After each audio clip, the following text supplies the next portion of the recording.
a desk mat for it. I got one. Well, You want me to send you the link? Send it, please. Thank you very much. I got a you. desk mat is nuts. Do I have the poster yet? I do. I should. At least it's not a doormat. At least it's not a welcome mat. You know, actually, let me shut up before I give her ideas. Nah. Because I Give asked somebody her to all make the me a rug. ideas. I actually have a Koski cloud rug. I'm gonna say I want the rug. Right now, I just have my Little logo area as the rug rug. is fine. Not Monks is sickly. Not Monks is sickly. Hey, Rip Rip. Jaw, where were Hey, you earlier Key. today? Hey, yeah, you was supposed to be in Techie. You were supposed to popping be in getting here. your ass Ooh. beat in I'm Tekken crying. Ooh. Baby, they won't smoke with you, baby. They calling for you. since yesterday. Oop. Since yesterday. Hey, Because Cheese. Hey, how Sky. Hey, dare D. he be No. Grandmaster in Rivals when me and Outlaw asked him at the beginning of the season, actually the very beginning of season Y'all that we're 1. slaving away, dang. Also, when y'all put us in the lobby and I was looking at everybody's like ranks, I was like, some of y'all need to get in range. That's what's gonna get your game better anyway. Get Hey, them Cat. ranked lobbies. Get them ranked lobbies is all I'm saying. I gotta Get them ranked sneeze. lobbies. Here you go. Now, let me go get my food. So I don't Who else forget. live? Did B send you a stream together thing? Yeah. Did he not add you? No. You just went tell him in the live. chat to add him. Oh, Yeah. not throwing them into the fire. Listen. I was like, you just went live. Did you not? Y'all need to get in the ranked lobbies. I need to get Sama back in my lobbies because we both play on console. But I need we're too far right now. He got to get up because I'm platinum now, so I need him to get to go. Let me get ready to download it. I need to download it on my Xbox. I love playing it on my console. Ain't no lag. It's nice and easy. I play my controller on PC anyway. We sound like robots. Who sound like robots? Robots? Hold on. I'm just gonna get my food. Okay. Do you also play console, Smook? I think you do. Or if you do, let me know. I love to. Yeah, he do. We're gonna get your weight up so you know y'all not getting beat up. I don't know what's going on. I'm mad. I heard Boogie laugh from the back. I will say this. If it wasn't for Ripjaw, they would have made it out. I can't see. They still would have got beat. I can tell you that. They would have made it out of Spawn. I don't know. Would have made it a better match because that human torch was torching. You know what it really was? And I remember after that first round, we all said it. We was like, we were waiting for them to go through a different door, like the side door, like somebody to come and slice us from the side. I was like, from the other side. I was like, why do they keep coming straight through the front, knowing we're standing? They talking about the block straight party at the front. Me and Boog was like, yeah, this was us. We going out the back end and flanking the back line. If this man don't unmute, black, because y'all niggas keeping Ripjaw alive, y'all gotta die. I kept Captain, thank you. I kept peeking at the side door because I know I do that, especially as an invisible woman. I'll usually just sneak around back where nobody can see me, throw my orb and pull niggas into it. You know what I'm saying? Separate some of this shit. But I do that with Silent. Go right invisible. I'm on Mission Impossible. Not if y'all ain't have him, we would have beat y'all. Baby boy, how do I tell you? Y'all wouldn't have beat us. All right, welcome in, everybody. Wasn't gonna die. And if I would have got mad and had this to is my co-packer, it really would have been over. The last event for the Virgin Night Block Party 7. They got it together that next round. We are live with the Virgin Night stream team. We are missing Elle and Terrence. They said we will not be walked again. They're busy and they got stuff going on. By the time I felt like so we had a good push and then we lost. We're just here chatting up to finish up the Virgin Night Block Party. Everybody, thank you so much for the bits, Pebs. But yes, I hope everybody that had a good time. I was over there. I'm like, hope everybody had a good what time. Y'all need to do? Let me hear for Virgin Night Block Party 7. They told me, and we're glad to be here with y'all and chat with the stream team. So this is what you want to do. You see that little flying up? Not often we all get together because we're busy, but we're here and we're here to chat with you. So let's have a good time. Hey. What's up, Sage? Y'all know that y'all are on the other side. Yeah, Hello. but thank you so much for the resub and Captain. Y'all, well, welcome in the team in. All right, let me stop talking over them. We just got finished talking about our two awesome sponsors, and we miss you too. Yes, we miss you too. Just in case y'all didn't see, we will be missing at least one team member tonight in Miss Elevation. So y'all send her your love. Oh, T's coming? We're supposed to. Oh. Is he awake? You know what? That's a great question. I'm gonna go ahead and I'll call him. You keep going. I'll call him. No, well, it's introductions right now. So if you want to actually lead that, you can start that and pass that along. Okay, great. Boom. All Up right, to you. Thanks. Hi, everybody. Those for those. Let's restart that. English is a little hard. We've been talking for like 4 days, y'all. So forgive us. Okay, it's been a lot of yapping. Hi, everybody. My name is Javay. For those of y'all who don't know me, formerly known as Sunny is Today's, Little Miss Volume and Violence, First Lady of BU. I have a lot of names. You'll hear me called a lot of things. I am so happy to be a part of this stream team as well as the BU media team. We do a lot of things, but most importantly, we just love to fellowship with our friends. I'm a variety streamer on Twitch with the emphasis on beat 'em up style games. Currently, I play Rivals. I also play GTA RP. I like story-based games. I'm actually gonna play that new game by the Life is Strange people. I'm gonna start filming that. So nice. We're here. We do things. And yeah, I'm gonna pass it off to Miss Idiosinanka and let her introduce herself. Me? Oh my gosh. Thank you so much, Javay. Hello everybody. My name is Bianca, aka Idiosinanka. I'm the resident Destiny 2 addict of the Blurred Unite stream team. I'm also on the Blurred Unite admin team as one of the event coordinators. Tell me if I'm wrong. I don't know. But yes. Thank you so much for being here with us and celebrating another block party. They're only going to get better and better. But outside of that, I do cosplay. I build my cosplays on stream. And I play other games outside of Destiny. Yes, I am the baguette brawler. That is me. And in Discord, I am Anka the bread eating op. The bread eating op, y'all. Yep. I did beat B up today with my baguette in Tekken. It was actually hilarious. I didn't expect to land that many hits. But yeah, so that's me. That's what I be doing over here. I do a lot more, but I'm tired. Y'all. You said all that and proceeded to push go live. I did because I wanted to share.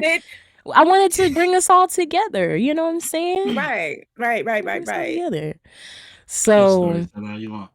But all right, Miss. Yeah, go ahead, Sunny. I mean, Javay. See, I'm so used to calling me Sunny. Y'all can call me Sunny if you want. I do not mind. Okay. All right, Miss BU Fortnite Queen Champ, Kill Race Champion. Go ahead and introduce yourself for us. I do what I can. For those that's new as true to me, I go by Boogie. Only one person can call me Shells Bougie, and they're a pair. So don't get no funny ideas.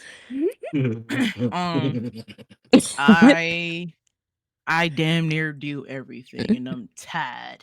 My main game is Apex. I play video games. I like to shoot people in video games. I like to play simulation games. I cosplay. I rap when it comes to subathon incentives. Right. I force my friends to do their media kit so they could be successful every day, shape, or form. And what the fuck else I do? I think that's about it. I do graphic designs a lot. I do damn near everything. I'm a coach. I'm a mentor. Oh yeah, I'm a COO for the All Black Women's program called For Sister Shooters. We are esports readiness program. Game ambassadors for the game Herds. Dream team for 1,000 Dreams Fund. And recently partnered with HyperX. So get y'all shit from me. Yeah, or else. Period. Yeah, or else. Now let's bring it down to Mr. Outleezy. Go ahead and introduce yourself for us. It was Gina trying to make sure it wasn't his go. Okay, I played up. I was like, hold on, let me. What's going on, y'all? My name is Outlaw. You can call me Trey, Kenny, Outlaw, Law, whichever one you want. As long as it's my name, I won't be mad. But But yeah, variety streamer. I used to main Apex, but then I got trashed, so I retired from it. And then I moved on to bigger and better things, which is other games that I love and enjoy. So yeah, that's it. Oh, I'm a therapist as well. So W therapy. Mental health talks and stuff. Yeah, no, hit me up. I got you. And don't be harassing him because you're gonna pay him if you really need that. I'm not. You harass me, you getting blocked. I don't care. We're gonna let you know. Period. The blacks. The blacks. And I don't even block people, so who want to be the first on the list? Right he really doesn't block people, y'all. It takes him a lot to block people. All right, now last on our list for now. Did you get in contact with Mr. Swagger? Yes, he's gonna slide. He should be here in just a second. But all right, go ahead and introduce yourself. I'm just a bald black guy here to. I'm about to get pissed off. I'm about to get so pissed off. He's the founder. Yeah. So yeah, W bald black guy, right, with a beard, there it is. Yeah. It drinks Dasani. And about to have a black eye if he don't introduce himself right.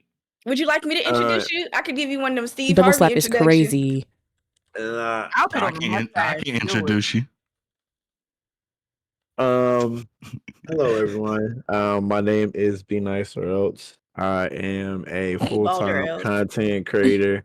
I am also the CEO and one of the founders of Blurred Unites, Blurred Unite Media.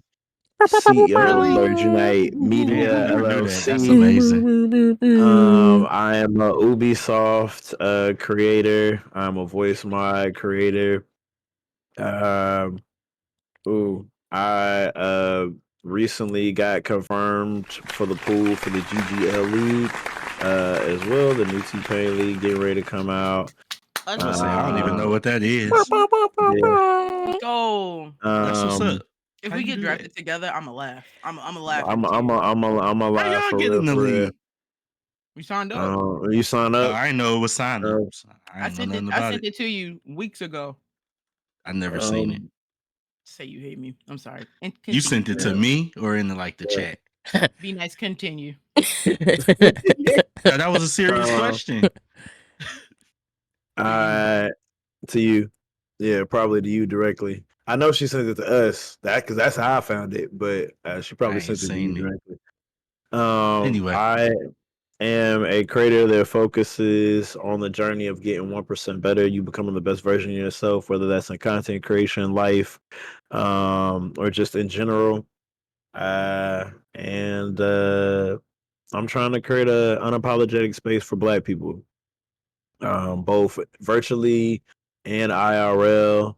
And yes, I do not mind putting my hands on people virtually or physically. And please disregard this is Javay. All right. Hello.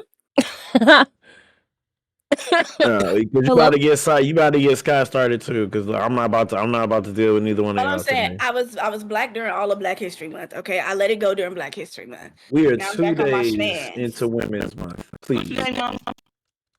Okay. I'm a wild woman. Let me send it to you again. I only see Montoya. Yep, send it to him, please. And while you're doing that, we're going to hop into a couple different topics. So this block party's theme was fall in love with BU.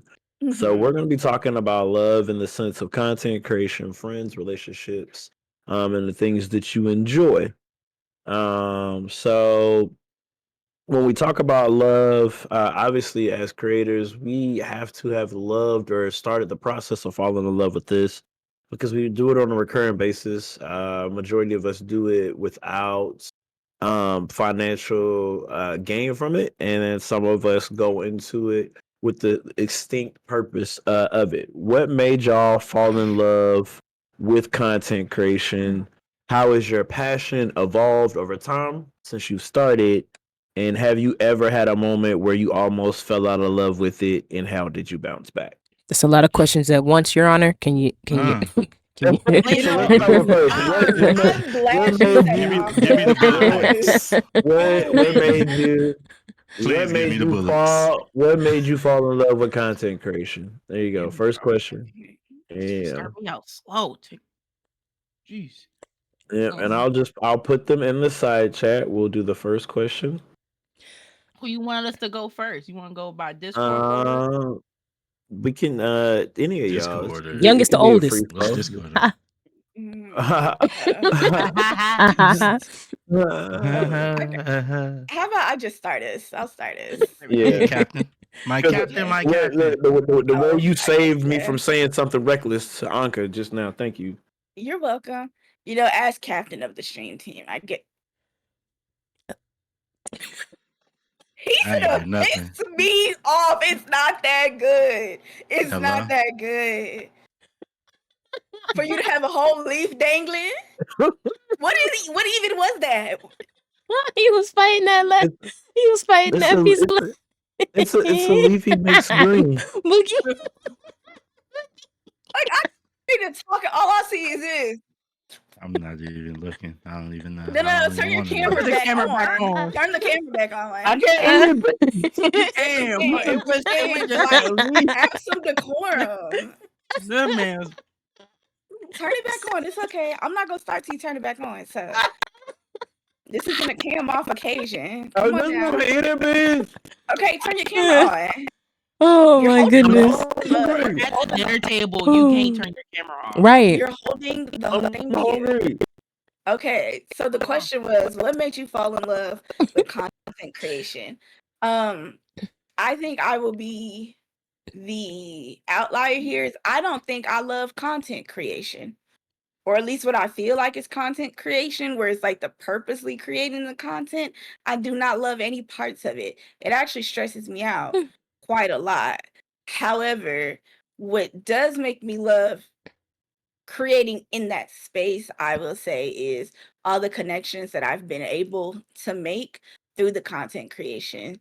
I've met a lot of my really close friends doing it, and I will say I do love streaming because it's, of all the things, it's the least stressful, but also being able to make a space that I know is safe for me to express who I am and be who I am, and then engage with people that genuinely like to just see me and hang out with me and coexist with me because they like who I present on. I'm very, y'all know my content. I'm very authentic and very free in my content. So what you see is what you get. I'm pretty much the same person online that I am offline. You just might not know me on a very deep scale, but as reckless as I am here, they can tell you in these messages, I am just as reckless IRL. If not more. Actual razzle dazzle. She picked me up from the airport the first time and said, "W niggle confirmed." Niggle confirmation. That's why y'all hear that all the time. So I think that's the part that I love for me, is just the connections you really can make with people. I talk to a lot of them daily. I talk to a lot of you daily. I see a lot of you daily, and I know my space is to be somewhere to come and escape and relax. There's a lot going on in the world. There's a lot going on in our daily lives. So if I can get on here for 2 or 3 hours and vibe out with my niggas, why would I not do that? And I think through that, my love of gaming kind of grew, because I always gamed. Even as a kid, I had a GameCube. I had like a Nintendo DS. You know, we've had all the PlayStations. But once I graduated school, I was heavy on Sims on console. And then the panoramic happened. You know, we were all just at the house looking for a connection, and gaming was a way to like meet that connection with other people. Now I do like the long form content in the way of like having a vision and being able to execute that vision is very, I think that's the most fun part of that process, because it's like you have this idea or this gameplay or whatever, and like fleshing it out and giving it to the world. I like that part. Says you were here. You be doing your thing on the long form. I've been seeing you going. Hell yeah. So. It's coming back. It's coming back. I've been slacking. I'm almost through first quarter. Ain't uploaded nothing, but it's coming. I felt that. I think for that burp is stuck. I'm sad. For me, I fell in love with escaping into my content creation. And And I say that when I first started being a Black woman in DC, I grew up, and I was funny. I talked to my mom about this yesterday. I grew up, excuse me, having to hide that I enjoyed like anime and stuff. Everybody thought it was weird. Everybody thought I was like a nerd and everything. I still think I'm a nerd. I know I'm a nerd, and I'm okay with that. But as a young child, it was kind of hard to make friends. So I just didn't tell nobody unless we were like really, really close or they expressed it first. So even as an adult now, I enjoy the escape that I have for my content creation. A lot of my friends that have watched my streams or my friends that's here that we have sat in streams together, editing our own stuff, and I will go on like a whole laughing tangent of a 10-second part of a hour-long ass video that I'm editing. And just like letting me be who I am in that moment and not like judging it or shunning it or anything like that. I understand like I'm having fun with it. That's what I fell in love with. I also fell in love with content creation just as the sake of because I knew nobody in my area is doing the same thing that I'm doing.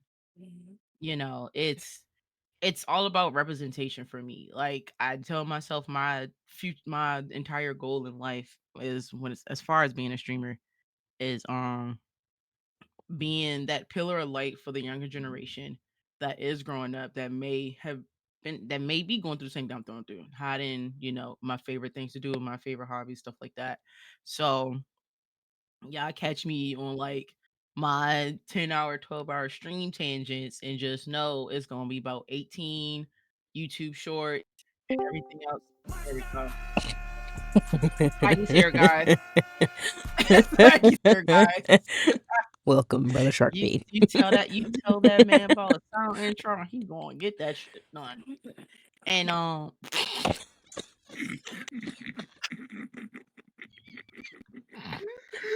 Hello, sunshine. Oh, I was reading for a long sure? time. I was. Okay. I think we should all emulate what he just did. He That said, nigga I know what said I he did. said, if he had glasses on, that joint would have been on his forehead. You don't understand. I just read 120 pages straight. I'm like, I'm proud of you. That Bro, when he said that when he left us earlier, I was like, he's like, yeah, I'm about Yeah, I halfway was through like- this 120. I was like, what the fuck? I just read. saying, I don't even want to read the Oh, shit, subtitles I'm all the on time. I would have fell camera. asleep. why did you turn your camera off? did you Let not me want to be wake on up. camera? I do, I'll but let let you me wake wake up. the fuck up. It's like he heard. Did he Oh, just say he was opened a awake ta- when he was reading? I open a tab He and not- I he's see not me awake, like open up he's, from like what I just read a whole movie straight through. He's awake for I'm here. us. The shock just got me up. I'm good. Oh, why did you tell me? I would have We took taking one a with shot? you, my love. I Hold did on. not. No, the shock. The shock. Oh, She was ready. well, since we talking about shots, let's take a shot. I I'm opened good. the tab up and seen me and said, I Nigga thought thought I he was went live, streaming bro. again. But yeah, that pretty much sums up for me. I fell in love with content creation because I enjoy escaping into my work, which is also just, a way to kind of just learn who I am. She said, "Did I hear a shot?" Yes, you heard a shot. We all heard that. We all was like, Take a shot. Especially coming from him. That's all we ever hear. Not too much of my friend. Not too much of my He friend. knows, damn it. I think he's more of a vibe checker than a shotter. Goddamn Okay. right. Hey, Mhm. Okay. Sonny's the shotter. She kind of eased out of it. She don't go as heavy, but she'll clean it up though. She still hold it down.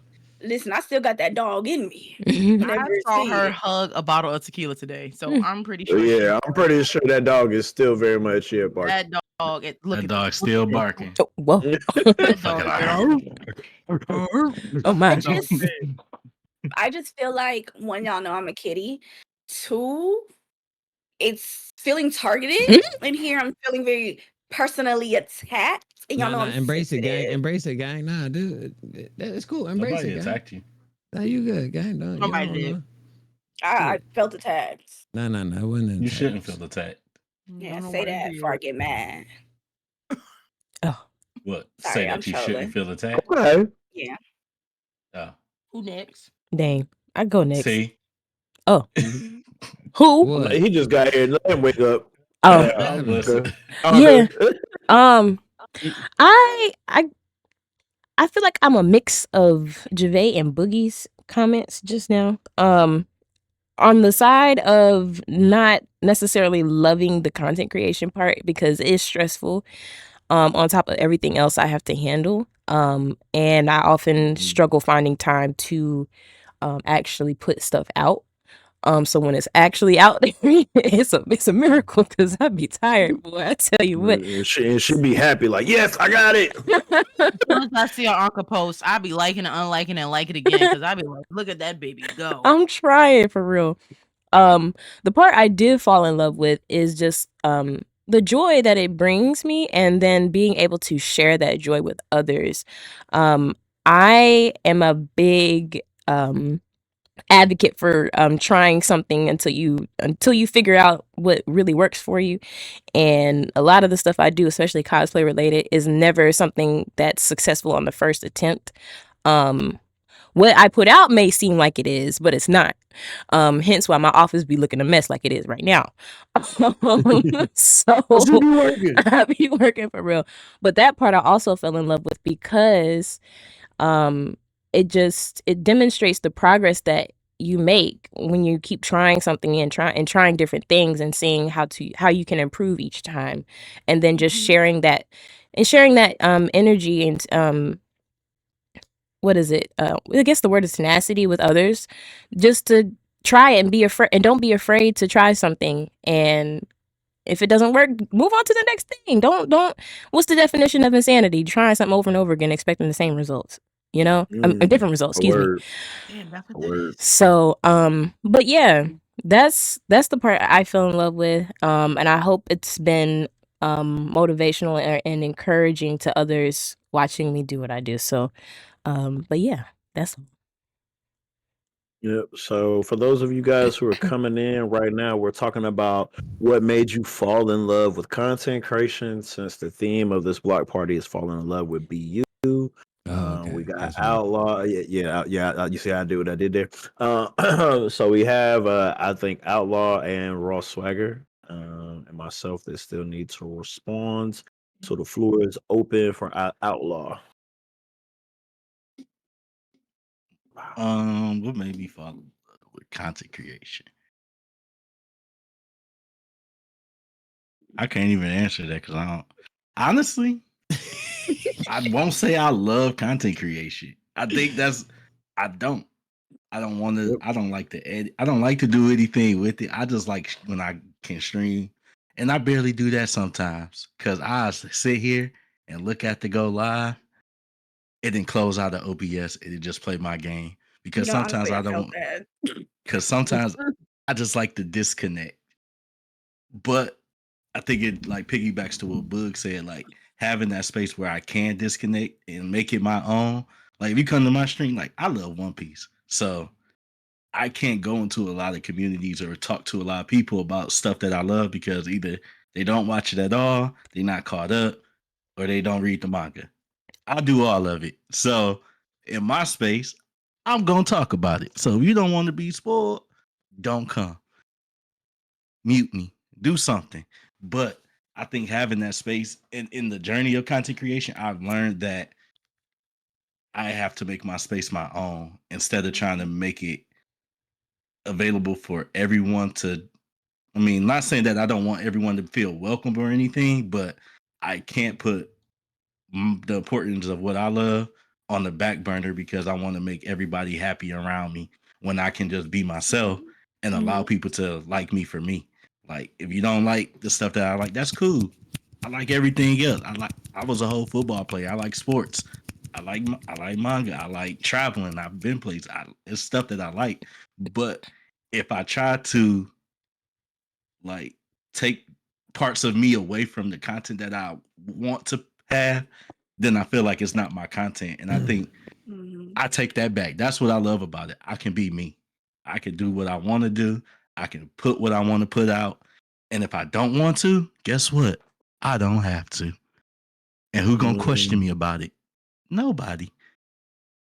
unless I need an accountability partner when I say, hey, I need to do some clips, so make sure I do this or have a clip out before the end of the week.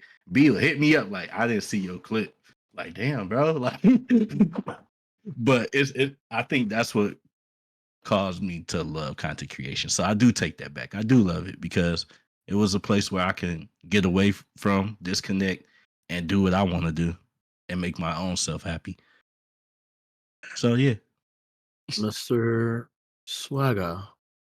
Can you ask me the question again? I kind of know, but Yes.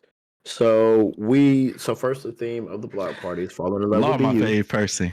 So we're talking about falling in love in different aspects of our lives, right? So some of us view ourselves as entrepreneurs, owners, as creators.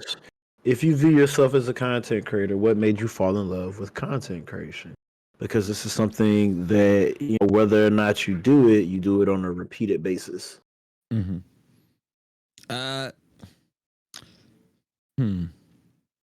Such a wide rim of a term. For me, I have content creation in different POVs, I guess. I look at am I muted? They can't hear me? No, you're not. Hold on, give me just a minute. We hear you. I hear you loud and clear. Testing. B might have you muted. Say something on the stream. Check. Yeah. Oh, I was just low. He was just low. He was just low.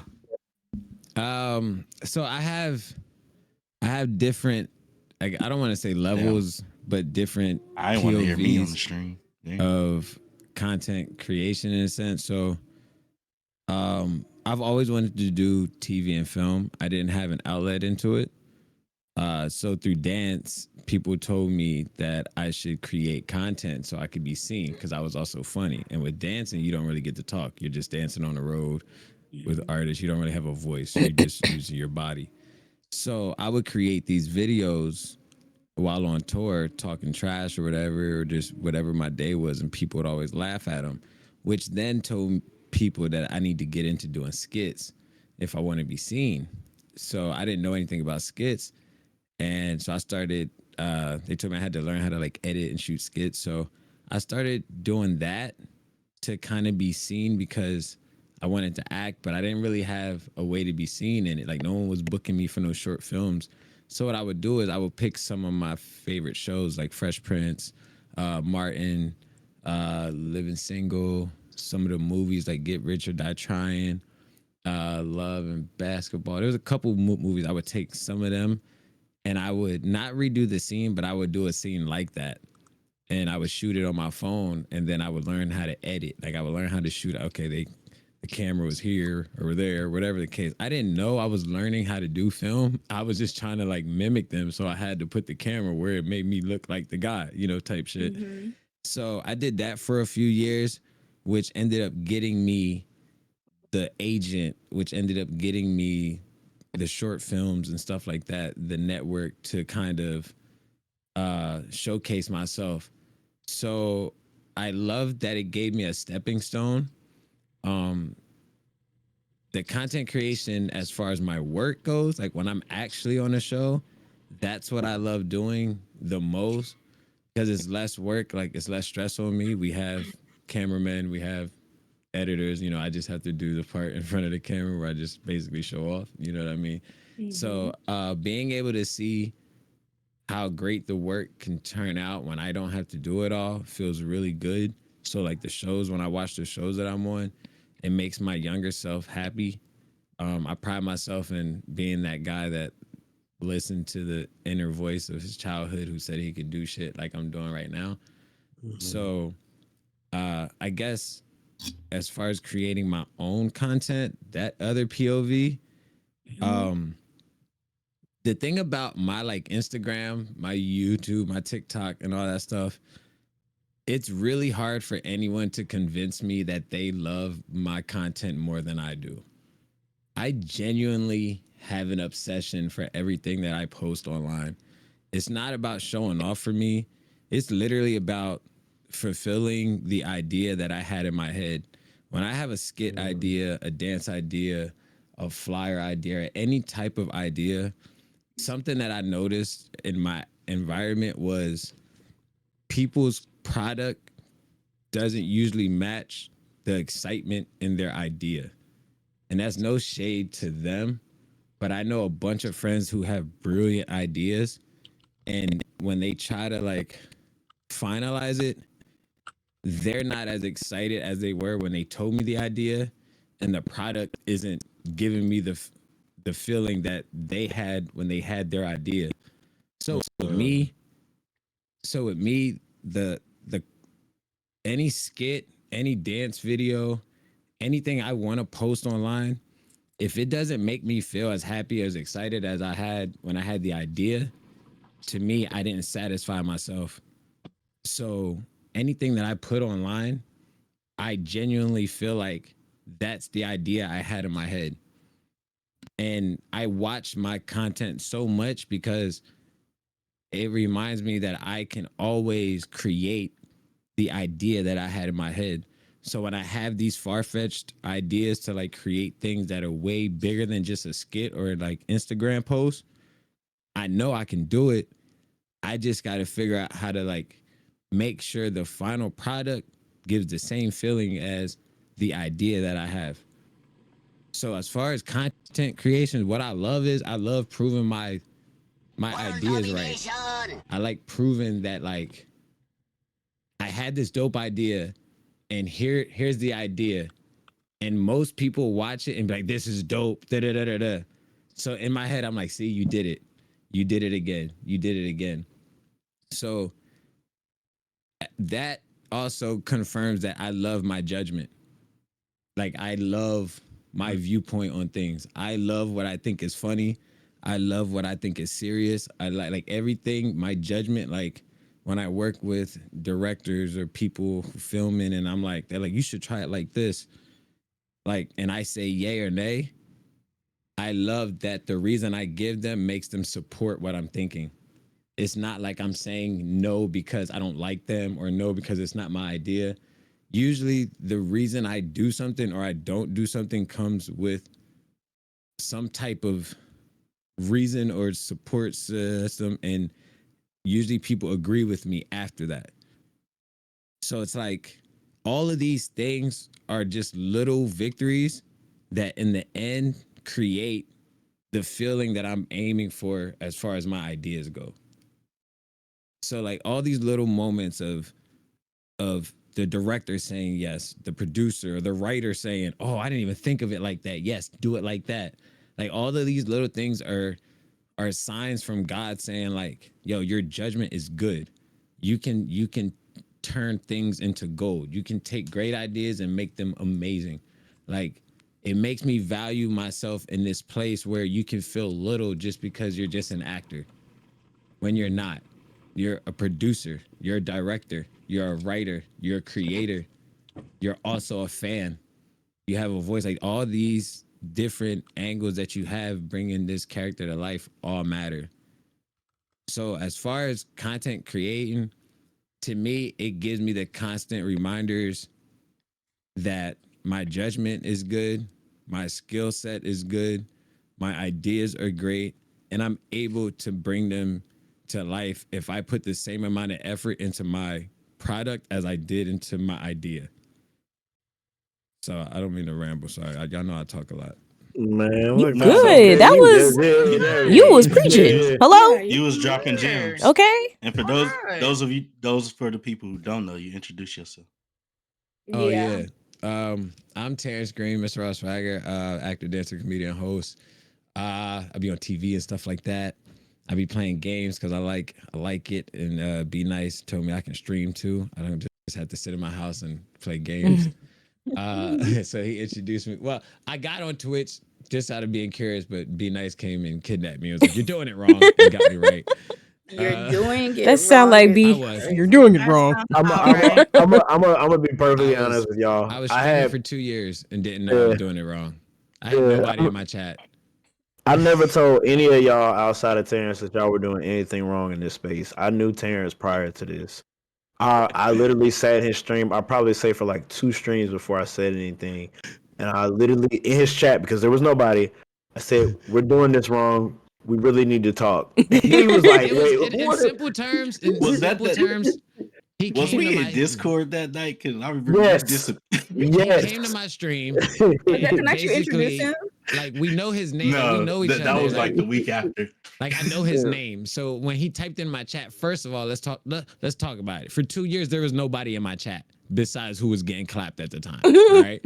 So she would say something, and besides then nobody else who was getting clapped at the time. No, seriously, because listen, you got hoes being chat. My viewership was 0.75 people for like a year and a half. All right, so I couldn't even get a full human in my shit. All right. So B comes in and he says, Raw Swagger, like, what's up? And I'm like, I know the name. I'm like, oh, this is my nigga from Twitter. Nigga, like, this is my dog. You know what I'm saying? Like, what's happening? So I'm like, what's up, dog? He's like, what are you doing? I'm like, I'm streaming. What are you doing here? Right? So then he starts his be nice shit, exclamation point, cheer, exclamation point, this. And I'm like, yo, what are you doing? What are you typing all this stuff in my chat for? He's like, you ain't got no alerts. I'm like, what are those? Bro, all right. It was funny. Testing everything, doing all the commands and stuff. You ain't got no commands. You ain't got this. You ain't got that. I was like, what is that? Then he's like, you ain't got no overlay. I'm like, oh, overlays. I need that. I've been saying, how do people get that, B? He goes, you're doing it wrong. Get off. Sign off. Sign off. Bro, this shit was funny. This nigga B came back into the chat. He was like, yeah, I just had to tell my homie to get off of live. He was fucking up. I was like, what happened? He was like, I went in and did a command. He ain't have it. And he started talking about putting in cheat codes and trying to hack his computer. Yeah, because I was trash at the game. Then you put in cheat codes, nigga. I love this shit. I love talking about this. So at that same time, right? At that same time of me not knowing how to stream, I had also been struggling with Call of Duty for like 2 years, right? No one ever taught me. I just couldn't get nice at it. So then I came across a YouTube where it was like, you can buy this thing, hook up to your controller, and you won't miss automatic aim. I said, shit, nigga, what? Not the scam. Oh no. So I'm like, you can. This nigga was about to cheat, bro. So Be Nice is in my chat. He like, what are you doing? I'm like, I'm trying to look up this thing here. It says I can cheat. You know what I'm saying? Like, I can buy some program from Japan, but I'm skeptical because it's Japan. I don't know about buying stuff from Japan, but I won't miss. I won't miss. But I want the software. I want it. But I won't miss. So that night, you know, after you search shit on the tube, it started giving you stuff like you know, videos like I should be working overtime. So YouTube that night was like, I saw a video, it said streamers that got caught cheating. And I was like, how the fuck you niggas get caught cheating? Oh no. Right? Because like, I'm so new to this. I'm like, got caught.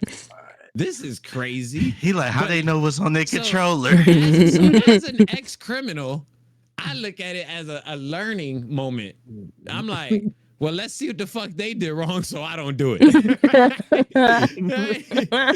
So I click on the video, right? And now I'm being introduced to the streamer world.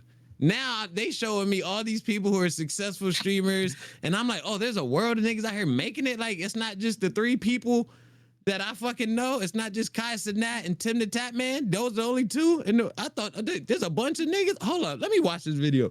So I'm watching the video and it shows me how these people's lives went to pure shit. Like how their whole career just went to shit. Their whole community turned on them. Their lives went down. And then some people gave like testimonies about how their life became hell just because they got caught cheating. I'm sitting up 3 o'clock in the morning going, oh, the communities don't fuck around. They don't fuck around. This shit was funny. Nice. I called Be Nice. I said, hey, B. Apparent, I didn't know niggas like cheating is so looked down upon. It's get good, nigga. Look. This is me early, y'all. So don't let me cook. I'm a new nigga now. Okay. So I'm like, damn, niggas. He said, don't let me cook. I'm like, we're informed. I'm like, hold up. Niggas really look down on the niggas' lives went to shit just for cheating, but it's just a game. What if you suck? You want to be good. It feels good to get kills, gang. And niggas like, bruh, they put in work. I'm like, I've been putting in work for 3 years and I'm trash. It's time to cheat. But I was like, I'm not trying to lose my life at this. So how about this?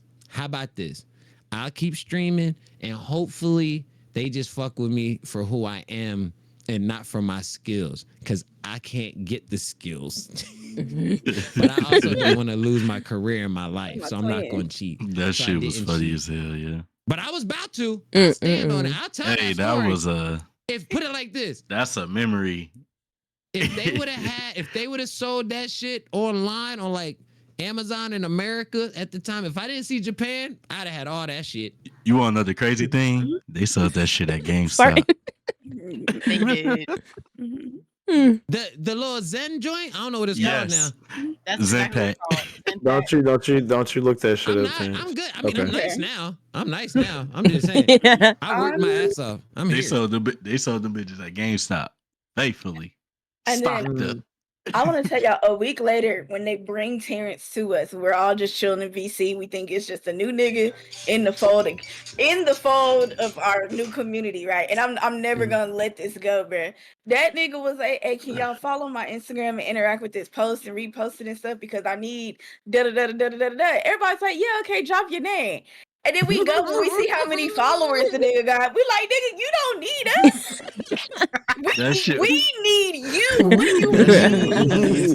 He's like, I'll be getting a lot of engagement on my game and stuff. We was in the fucking chat. Gervais said, "Nigga, you famous." Nigga, you're famous. You don't need my.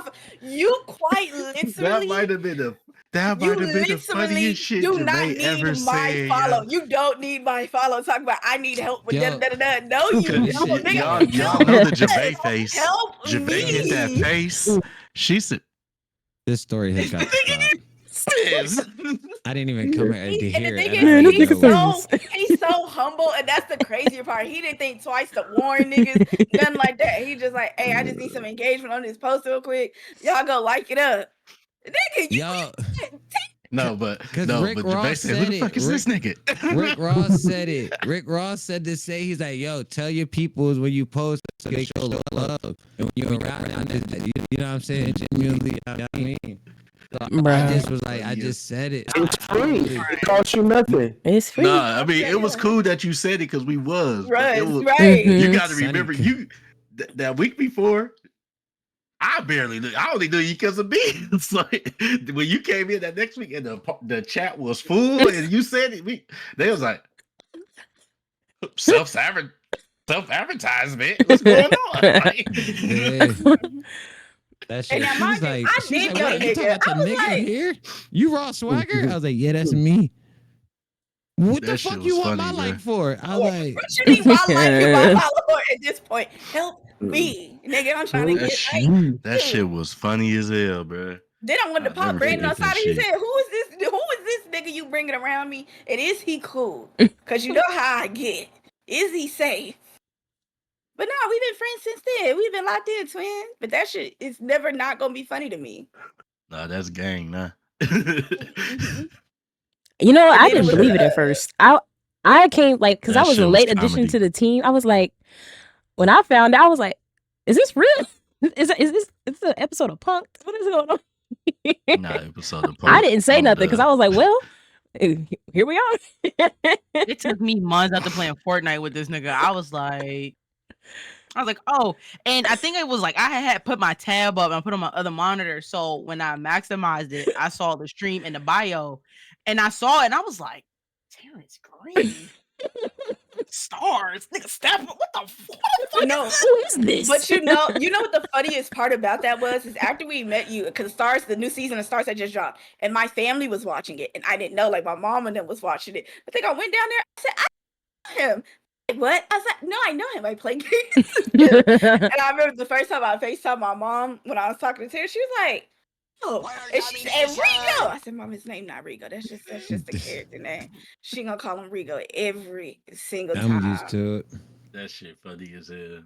And every day, and every time she asked me about you, she was like, so when is coming back? I said, stop asking me that, Baba. I told you what it was. He ain't never gonna know that woman killed his killed his daddy. Shit, if you see the cast now, some of the cast, never mind. He said, never mind.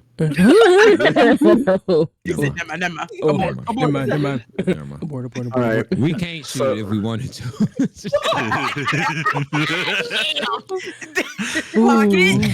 Clock it. Well, clocked and sipped. So Well. we just talked about what made y'all fall in love with content creation.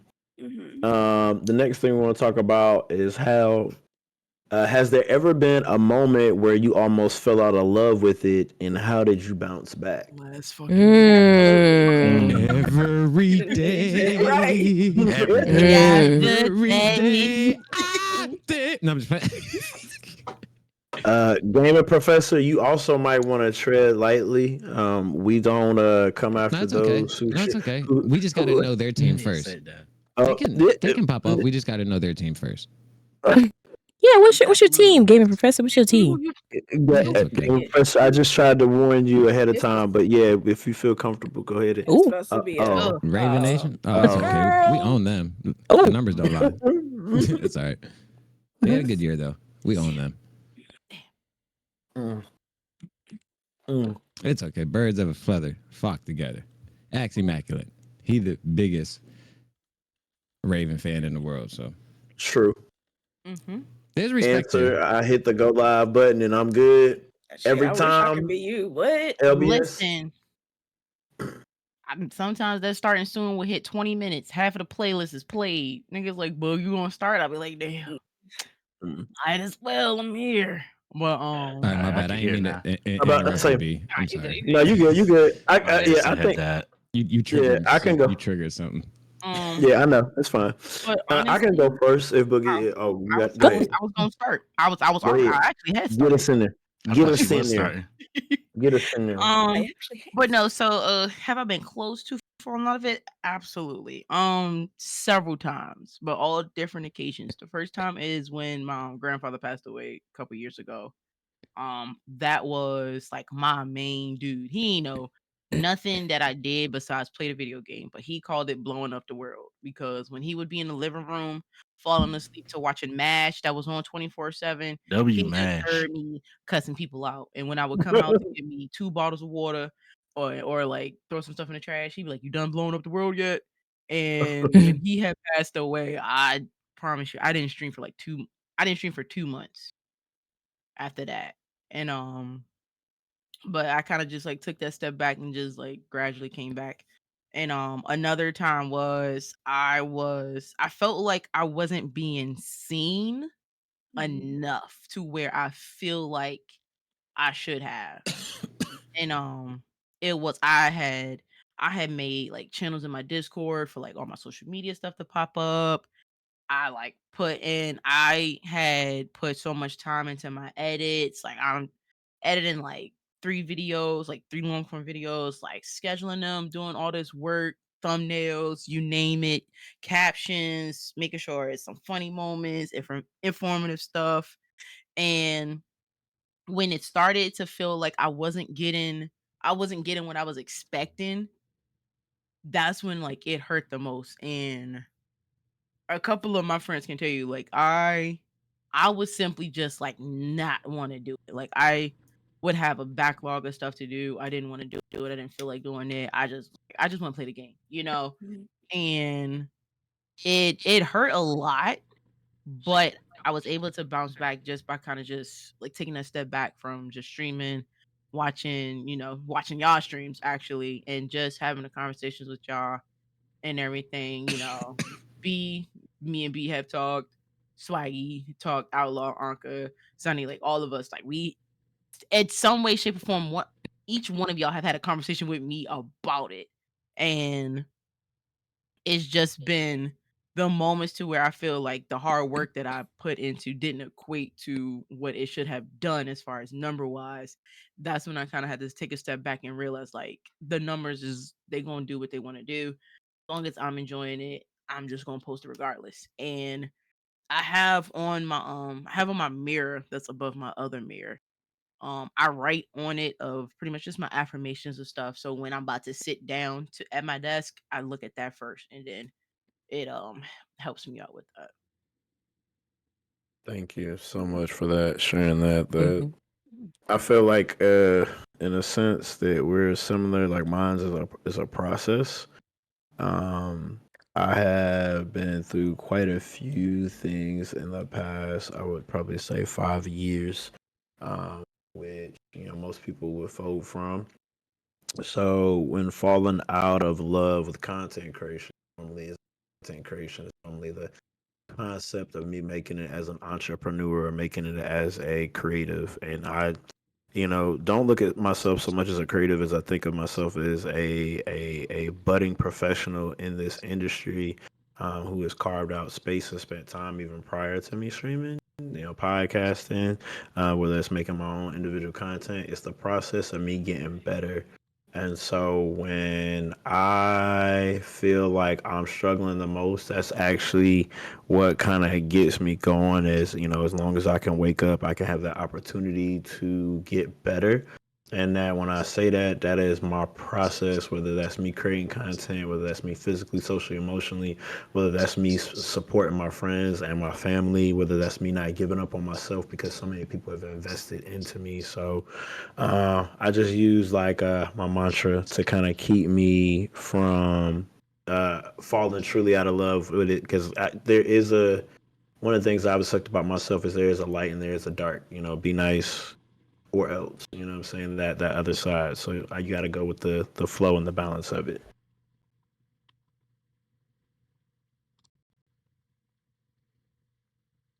Next. Which one of y'all? Okay. Oh, they can go. Never mind. Go ahead. Oh, okay. Well, I think the one time I almost fell out of love with it was just seeing how sometimes people can treat each other in this space without like knowing the full context of something. And that goes for anything, because we all have stuff that goes on off camera that nobody will ever know about. But people are so quick to jump down somebody's throat or attack somebody, and it just kind of makes me feel like there's just no space for like to make a mistake, and we're all human, you know what I mean? So, and I'm not talking about egregious stuff. First of all, let me get that out of the way. I'm not talking about egregious and nefarious stuff, but like small mistakes or something like that, especially if the person is well-meaning and well-intentioned and is genuine and has a good heart. People are so quick to just judge one another sometimes, especially in this space. Like you got to be spotless, but nobody's perfect. And it's like you don't want the same thing to happen to you if you made a mistake. So why would you do that to somebody else? So it makes me hesitant still sometimes to like interact with folks. Not gonna lie, just being honest. So I'm very picky about who I spend my time with. And that's why I'm grateful for the stream team, because this is like my family, for real. This is literally my family. It's not just a team. And so, yeah, I just wish people gave each other more grace. And when I see that lack of grace in this space, there's days I just want to like walk away from it, because I don't want to be affected by that in any way. You know what I mean? So, yeah, that's all I got to say. Yes, big snaps on that. Also, Cynics, thank you so much for the follow. The floor is still open for responses on if you've fallen out of love with content creation and what do you do to bounce back. Chat, also feel free to respond as well. We'll read some of those in between our responses. So for me, y'all know me, I'll take a break in a heartbeat. In a heartbeat. And B has had to come looking for me plenty of time. Like, find her. Where is you at? Because I'll dip off the internet, I'll dip out the Discords, and I really be in my own little bubble. But the last time I got really close to it, so I'm very honest about, I struggle with my depression and my anxiety. And when my mom got sick with cancer, it was like when it was at its lowest. And so dealing with that, and then also most of the time I am on camera when I streamed, and I had this real aversion for a while about not streaming and not having my camera on. I felt like it was part of the brand. It was part of something that I needed to do, but I did not have the energy I didn't want to be perceived at all. I wasn't feeling confident about myself. I just did not feel good. And although this was a safe space and I liked the streaming then and content creating became a task. And it didn't feel like fun anymore. It felt like work. It felt like job and not like a passion project, not a passion job. Like when I sit at the desk, it felt like I clocked into a 9 to fucking 5. And that just took a lot of the joy out of it for me. So the way that I did bounce back was I can't remember who suggested it to me, or I had seen some other friends do it with like the PNG tuber, where you have that icon of yourself. Y'all know I have a bunch of them that I used to work because I still wanted my community feel tied to me, like they seen something that still represented me. And so it was a way for me to work out everything that was still going on in my life and still have that connection to people that I needed at the time, and still feel comfortable enough to be present and try to be there. Because if not, I just wasn't going to. And then I remember my mom a lot when she was going through it, she was just talking like, do the things that make you happy. You only got one life to live, And I was like, this is something that really does make me happy. So I need to repivot and just rethink it and take some of the pressure off of it because I put a lot of it on myself, to make it still enjoyable and get back into type of rhythm and groove. And then aside from that, again, I have really great friends that will come looking for me after about a week and a half. The text definitely do the phone call, the track of the location. Yes, you will be found. It's okay, because one of these days I'm gonna just turn my location off, and you're not gonna have it. And I'm gonna see how long it takes you. If you want that crash out to happen, okay. Yeah. Okay. Yeah. You want to see how resourceful I really am? Yeah. Go ahead. Oh, don't worry about it. We're gonna test this theory this upcoming week. I ain't even gonna say the day nor the hour. Y'all gonna wake up, location's just gonna be off. Yeah, that's my response to that. All right. Anybody else? Oh, I was talking and comment. Damn. Never mind. This nigga here, y'all. No, because somebody had sent me something and I was trying to listen and I didn't want it to come on the mic. But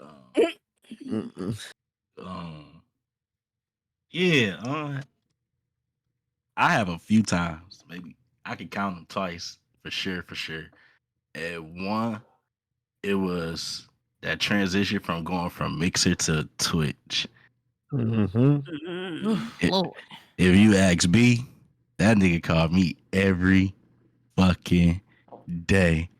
I'm like, nah, I'm about to throw the computer away, bro. I ain't doing shit. Like, if y'all want to play the game with me, I still got my Xbox. I ain't playing nothing. I don't want to think about it. Look, I was so done. I sold my camera. I sold my lights. I sold my mic.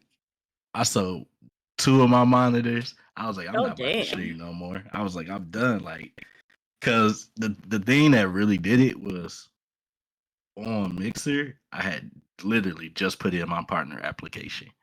And that was like a big deal, especially like because I have my own I have my own stream team.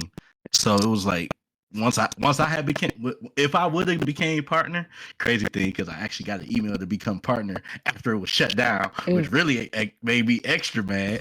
But once that happened, it was like I would have been the last person on that stream team to be partner. So we all would have just about been partner. And that I was like, dang, like I was the only one that did make it. Did it shut down? And now everybody going to wherever they going, whether it was Facebook, Twitch, YouTube, wherever everybody went, and the stream team kind of got like disconnected from like at that point. So when I like switched over to Twitch, I tried it for a little bit and it was cool because I knew people, so they would pop in. But it wasn't the same energy or vibe, and I really didn't have the energy to rebuild a community. And that's what it was. I felt like I had built what I had built from like where I was, and it was like everything got burnt to the ground. And I was like, man, it ain't even worth it no more. Like I could do stuff outside. Like I was still traveling. I worked. I was like, man, fuck it. I'm about to just go to football coaching because I was coaching little league, and I was like, well, I'll just go coach at a high school or something. Like I'm just gonna fuck streaming. Like that was really my mindset. And that when I say B called me every day, between him, Kohlberg, and Blue, if they didn't talk to me, I wasn't coming back. And B knows I wasn't coming back. I was dead ass. Like, I was not coming back. Confirmed. But only reason I did is because I had did an application with Ubisoft for the partner program when I was on Mixer, and they accepted me. And I told B, I was like, bro, they just sent me the Division. That's what I found out. He played the Division. He was like, I played that shit too. I was like, bro, I'm a partner now. He was like, wait, for real? I was like, yeah. I was like, all right, I'm a stream. And then from there, that it kind of like sparked something in me, like to rebuild. And that's when like Three Little Blurs and stuff came. It was like, just because I left one place, that doesn't mean like my community was gone or destroyed. Because once I actually got into it, I started seeing people just from Mixer all the time, like popping in the stream, like the homie Bendy, then Candy and them was all over here. So I did have people that I connected with and talked to and still popped in their streams and stuff. But as far as like the motivation to stream like itself, that was the moment when I was just like, ugh, yeah, I'm cool. I'm good. But yeah, having friends behind me that like seen the stuff that I did or like seen content or watched the gameplay and everything like that, they really kind of helped motivate me to get back into it. So my thing was like having a supportive circle, and with having that, I'm always the friend that's gonna support. Like I might not talk all the time, y'all might not see me half the time. Shit, some people don't even be knowing I'm a founder. So I'm very out of the way, but I do check on people and I do care. And I think that's the main thing that kind of kept me going, because I was like, man, I guess my impact do kind of matter. Because Kinda. B wouldn't have hit me up every day if I didn't have like an impact. Or Blue and Kohlberg, they wouldn't be hitting me up and think that I was worthy of like creating content or coming back to stream. So them three for sure was part of that thing that kind of got me back. And then doing the podcast really kind of made me get back into it. But yeah, that was it. I ain't gonna tell y'all the second one because I can't really talk about it right now because it's kind of fresh. So yeah. Well, thank you for sharing that. T, leaving this one alone. Nah, I got you. I was listening because I honestly was trying to figure out how I wanted to do this, because I think it's a little bit of Anka mixed with Boogie. Their experiences were things I experienced growing up with sports and just anything talent related, was just how people treated each other. And also feeling like I was a talented kid that didn't get seen as much. I was popular as hell, but I got outshined by like popular kids. I was good for my skills on these teams, but the popular kids kind of got all the love. So when I decided to take this, I guess, journey of TV and film, with content creation being a part of it, when I decided to focus less on dance and more on acting, I kind of had to prep myself for that experience in a sense of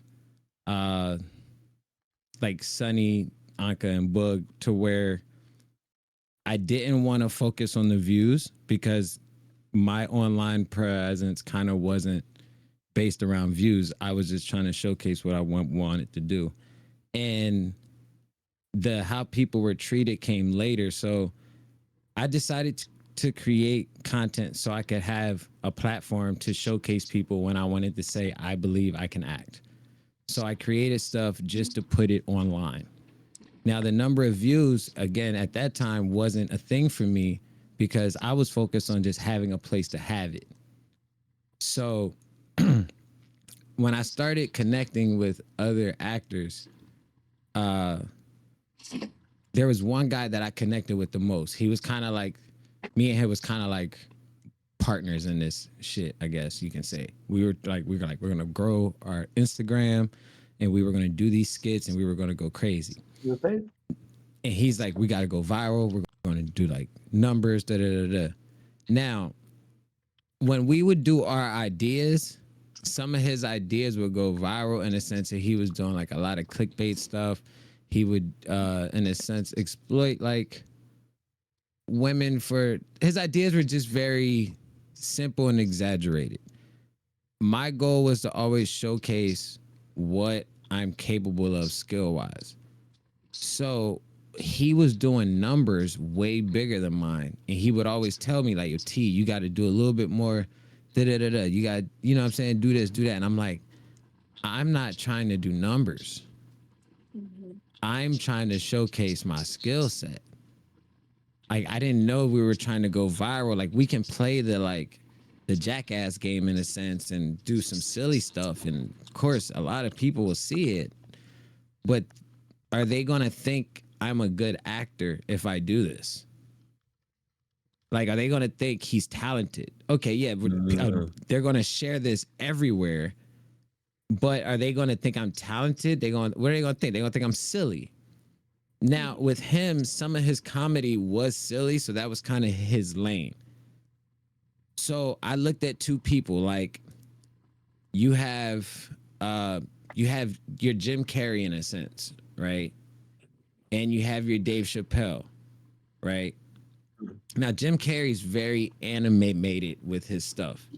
He's very, like, his funny stuff, it takes a lot of, like, energy and stuff like that, and it's very funny. For me, I don't have the energy to do that because I feel like at some point I'm going to get tired. That's how I felt back then. Although it's going to work, at some point I'm going to get tired. Whereas Dave Chappelle, like, he had energy in his stuff, but he can also do a stand-up set to where he's calm and chill the entire time. It doesn't take that much, but he still gets the humor. So although both are still achieving the same thing, there's different levels of energy it requires. So for me, I didn't want to give all this energy into doing things to make people like show this, like, yo, Be Nice, look at this guy, he's doing this. And then Be Nice goes, oh, look at this guy, he just did this silly stuff. Like, I'd rather one person say this video looked dope than to have 1,000 people say, y'all see this stupid shit. So those two, like, that's something that I made sure I locked in before I started doing this, because the moment he started trying to sway me to do content for that, I was like, that's not what I'm here for. So I made sure that I was like, okay, I am aware of who I want to be and how I want to see myself on this camera. Now, as far as the love, I guess, as far as the outcome and stuff, I got numbers, I got views. But then when I didn't really get upset because, like, I think I heard a few people say, like, when they didn't get the views they wanted, it got discouraging and stuff like that. And I've heard those stories from people that I looked up to. Then I heard them stories from people and my peers. And something that I tried to change, because I didn't want to feel like that, because I would get discouraged very quickly. I made sure to never judge myself on my views, but judge myself on my effort. So no matter what the view count is, no matter what it is that the outcome was, that ain't up to me. That's up to God, timing, algorithm, all that shit. However, I can be honest with myself and say, how much effort did I put into what I'm trying to create? And if I can genuinely look back at what I put in and say, I am very happy with it, I'm proud of it, I'm happy with whatever result comes, that's what I deserve. But if I look back at certain moments and I know I took a left turn here, or I could have did a little more here, a little something there, that's when I go, you can't be mad at the outcome, because you know where you slacked off. So at the end of the day, my career, my viewership, my financial status, whatever level I get to in life, I'll never base that off the outcome, but my efforts. my days, everything that I look at, I can't, the outcome ain't up to me. This is art. The response, who sees it, when they see it, how they respond to it, whatever, that ain't up to me. That's up. Y'all might be having some shit going on to where you can't tell me how dope it is, but you seen it. Now I don't know how dope it is just because of how your life is going, what you got going on. So I can't let myself go into the results of other people's days. However, I can be real with myself and look in the mirror and be like, okay, this is what you wanted to do. This is your attempt. How was your attempt? What would you have done? Like, did you do a good attempt? Was it a bad attempt? If it was good, be happy. What's your next attempt? What we going to shoot at next? So as far as falling out of love with it, I think I tried to always protect myself from relying on the outcome to where it never affected my love. And it does get hard. It gets hard because the rewards when you do win are everything we dream of. Like, I've tasted it numerous times. I've tasted the wins. And by all means, that does feel way better than the effort. Don't get me wrong. Filming these shows and getting paid feels way better than trying out. I ain't even gonna lie to you. Don't get it twisted. The wins definitely are fucking winning. You know what I'm saying? However, I can't base my success or my value or my worth or my level of talent on how much I win and when I win. Like, I have to genuinely enjoy what it took for me to even get the opportunity, my ability to showcase what I can do. And if I can stay up to par with those things, if I can keep all my tools sharp, if I can stay on point, and anytime I'm asked to do something I know I can do and I do a great job at it, motherfucker, I should stay in love with this. I should stay in love with this. But the moment I start putting my outcomes on the views I get or how people respond or when they don't respond, like, I've lost. And now I'm gonna start creating for the wrong shit, and it's hard. I deal with it. I'll think about it. You can go to my TikTok, my gram, you'll see 3 million, 5 million, 12 million, then you'll see 300, 200, 100 views. Like, but at the end of the day, the 200 views and the 3 million genuinely make me feel like they're just as dope. There is no the views like, oh, this one's better because it got the most views. Nah, this one got shared the most. I don't give a fuck. It's debatable with me, gang. I'm telling you, I stay on my page. I stay on my page because I'm my biggest fan. I really love the shit that I put out. I really go to my page and watch my shit. Like, because that's like the ideas that really came to life. So I don't think I necessarily have fell out of love with it. I just struggled to stay grounded in the love that I had to start out with. If that makes sense. And you know what? That's a great segue, T, because the next question talks about how has your passion evolved over time, right? And you talk about, you know, how you feel over the course of time. And I think the big thing for all of us is expectations, right? Not having those expectations leaves you open to open-ended results, right? He talked about having posts that got 12 million views, but he also had posts that have 100 views. And if you have the expectation that you're putting it out for the love of the content, like, you can deal with that a whole lot better. You know, we all have these goals and aspirations, but you should have the steps to work towards those and not having the expectation that each step that you take has to deliver you a step towards that. Mm-hmm. Also, hey, L. What's up, L? Yeah, hey, L. Hey. Hey, L. Yes, he's happy to have her. We got the whole team. Look at that. I just walk up in here and I didn't want to interrupt nothing. I'm here. The gang's all here. The gang's all here. There's no interruptions when you can walk in the front door.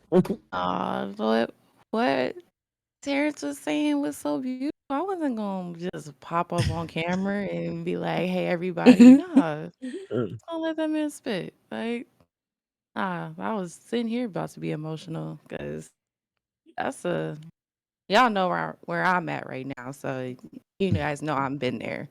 So hearing Terrence go through it, that's something. Man, I still go through it. I have to argue with myself a lot. I argue with myself a lot because it feels wrong. It feels wrong. You argue out loud? I do. I He does do. both. Go ahead, Both tell me depend you on lost the I one day. talk to day. myself, man. B, can I answer your next part real quick so I can Yep, listen you to the can. rest? What was the Wow, question? I zoned out. So the next you're part, good. Terrence had a good transition as he was talking about, well, you know, how you fall out of love and in the process of bouncing back. But we talked about how has your passion evolved over the time since you started maybe in this content creation space. And he wanted to kind of answer that first. My passion changed a lot when I had to learn that there's so many different POVs in this industry of chasing our goals and the outcomes that we want. There's a couple stories that stand out to me where I felt left out and I felt super less than, and I questioned why.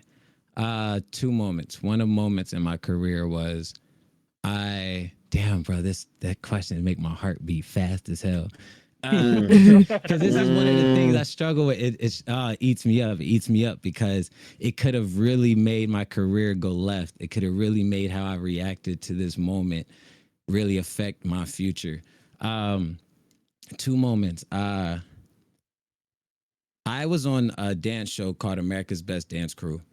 It was a really big dance show back in like 2011, 2010-ish. During the time, it was the biggest dance show of our era. I wasn't, the crew I was on the show with, that wasn't their first time. When I first moved to Atlanta to pursue my career in dance, I linked up with this crew called Swagger Crew. Danced with them for a couple months. We did shows and all that. Like we kicked it every day. You know, we did our thing. Like we were like an actual dance crew. We did like everything was surrounded for me around them. I pursued dance. I linked up with them. That's what I wanted to do. They say they're auditioning for America's Best Dance Crew, and they tell me that I can't audition with them. So they auditioned for this show without me. I am crushed. Like I'm so confused. I'm angry, and I'm sitting here and I'm like, why can I not? They're like, we just feel like, you know, you just started with us. You got a lot to learn. You just like, I don't know. We think this is the core group that is good enough to go on this show. And I'm like, I'm confused. I'm doing the same shows with y'all on the same stage with y'all. But now we have an opportunity to be who we've been. And now you're doing this. You feel as though you're better without me. So what the fuck am I being used for right now? It makes no sense. So anyways, I get sick. Like I'm sick to my stomach. I start questioning my worth and all this shit, this, that, and the third. They auditioned for the show. They get to like the next round or whatever. And then something happens and they don't make it on. Right. Petty me, yes, super happy. That's what's up. I'm glad y'all not on the show. That's what the fuck you get. It's real easy to say that. I understand. However, I'm still questioning why I wasn't part of this. You know, like it still was like, what do y'all like? Now I'm looking at the 6 of these people, like, why? Like, how do y'all really view me? If y'all agreed to this and follow through with it, why are y'all kicking it with me so much? Why are we doing these Atlanta shows? Why am I repping y'all so hard? Why am I screaming y'all name? If the moment we get a moment to really show the world who we are, y'all tell me I'm not good enough? Y'all decide to do this shit without me? Right? Now I'm sick. Okay? Now, I decide to eat it. The following year, I stay with them. You know what I'm saying? I train. I'm doing my thing, you know what I mean? I'm like, they're like, we just thought this, it ain't personal, blah, blah, blah, blah, right? So I decided to keep training with them. You know what I mean? Like I decided to see it a little bigger as that. Like I had some mentors talk to me and just be like, you know, they are the captains of this dance crew. That's what they felt was the best play. That's in sports, you go with your starting five. Maybe they look at you as a sixth man. That's maybe how they see you. Now, granted, I didn't feel like that because I'm like, I'm nice. Niggas know me. You know what I'm saying? Like y'all may have been doing this longer than me, but niggas know me. All right. Following year comes, they say we're going to try out for the show. This crew. Of course it's this crew, right? We end up getting on the show.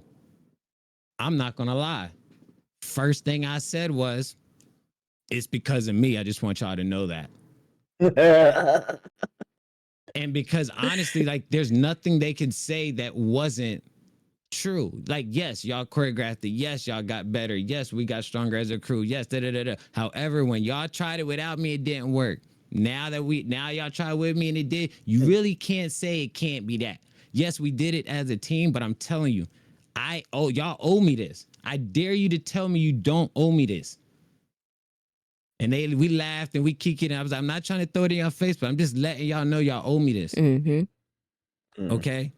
So from that point on, like, it was just one of those moments where it was like, T, stay solid.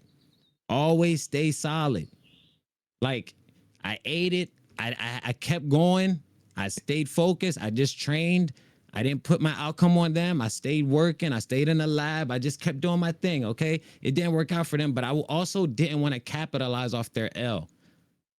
Just because they didn't make it, I didn't want to be like, rah, ha, ha, ha. Look at y'all trash. Y'all niggas need me.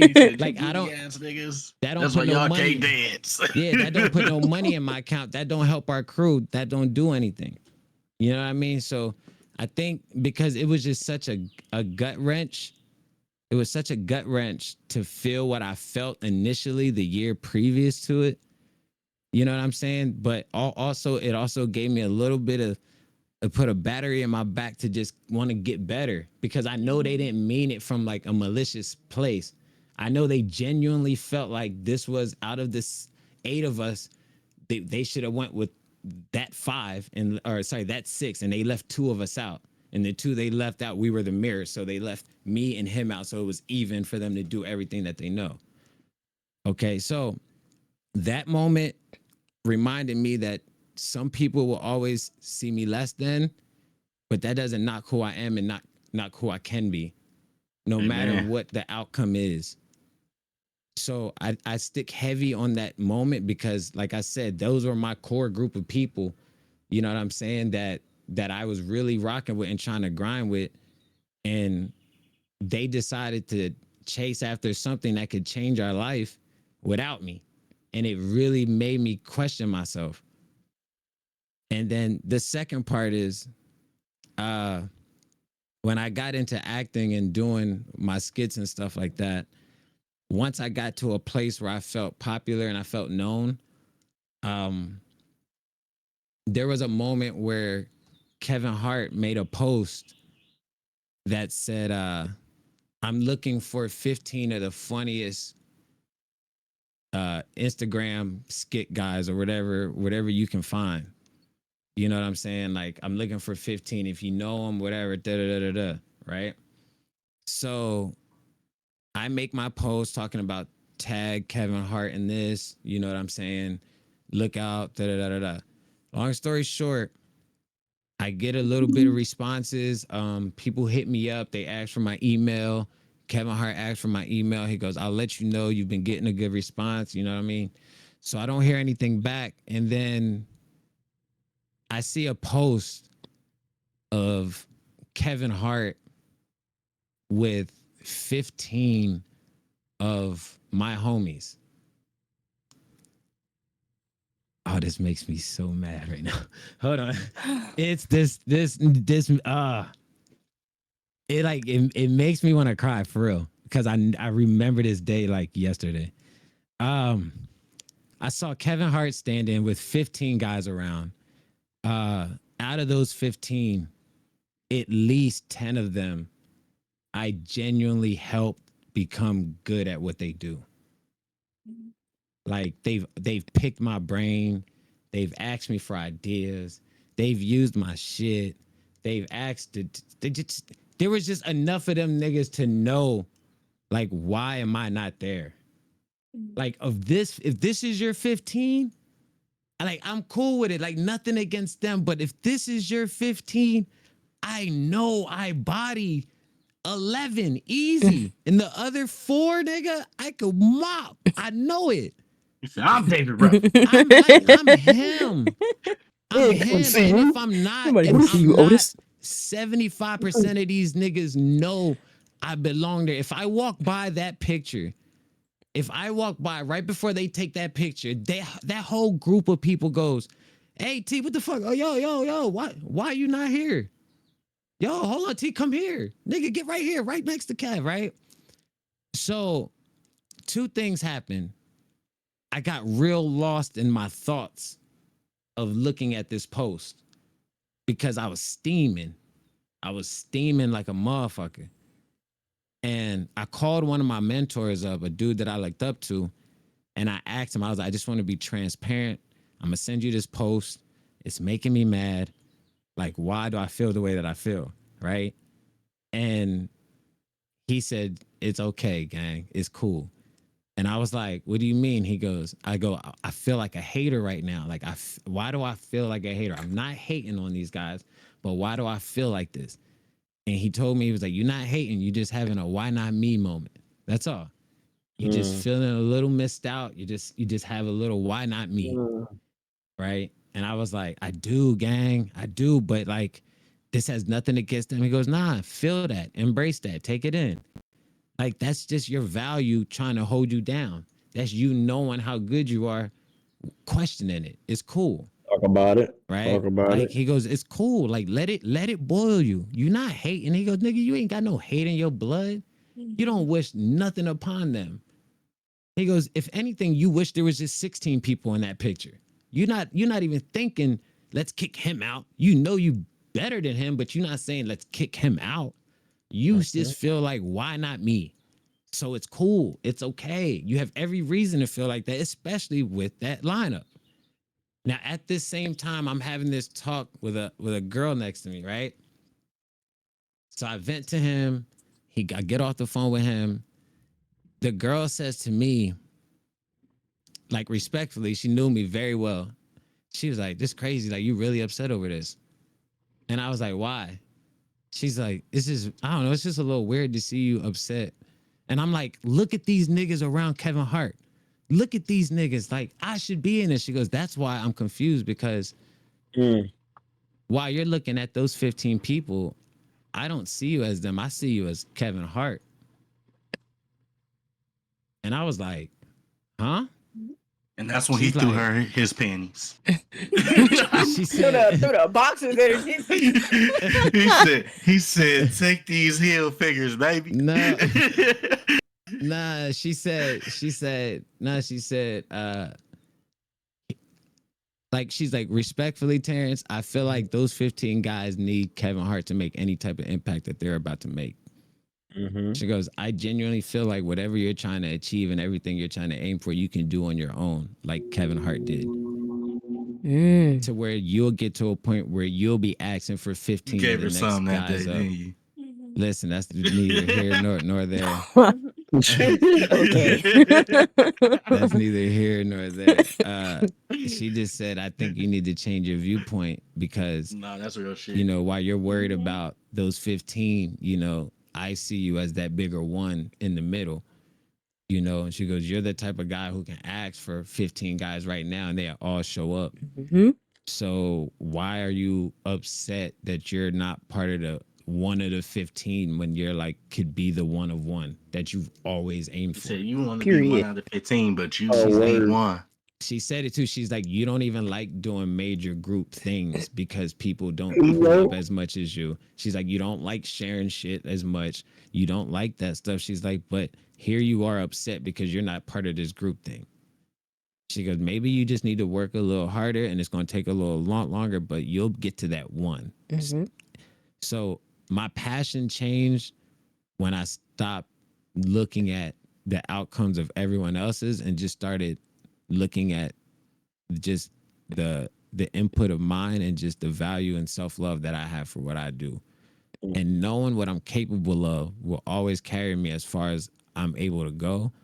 And knowing and looking back at the things that I've done is a constant reminder that yes, I may have not done everything I want to do, but the things I have done have been amazing. And the responses that I've gotten have been nuts.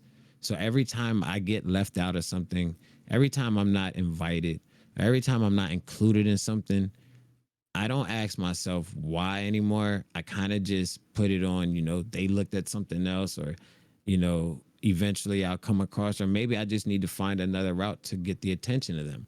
Maybe I just need to do something slightly different versus having this mindset of they said no to me and I didn't even know if they thought of me, in a sense, if that makes sense. Like they're these people that I feel like should know me, or these people that I feel like could actually help me may not have even heard it from me at all. So while I'm over here thinking they're just like, no, there's so many other variables that play in a factor of why I didn't get something. And for the people that I look up to, or for the people that I feel or even expect to kind of think of me at certain times, when they don't, I don't just give them the benefit of the doubt. I kind of look at every scenario and just understand that it could be a play of many things. But at the same time, when that day does come, when that day does come for me to show what I need to show, again, I'm going to look at my efforts. I'm not going to look at the outcome, because I know what I'm capable of. I know what I can do.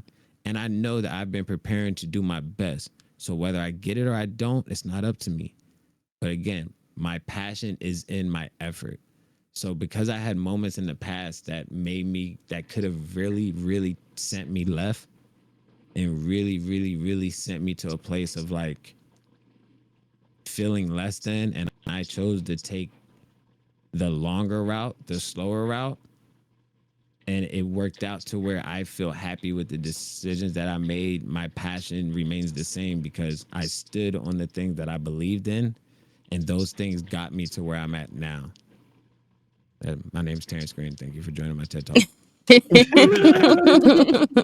Sorry, that's a tricky one. That one really carries me. That one, those two moments. You could feel. I'm about to say, you could feel like I've heard those stories before, and even re-listening to them, I'm reminded of how pivotal it is to make sure that you are passionate about the things that you do, because there will be trials and tribulations along the way. So the rest those trials and tribulations stop you. Yeah, rest of the team, how has your passion evolved over your time? Similar to Raw Swagger, in the content creation space. I need to go fix my sneakers. I see some holes behind me. So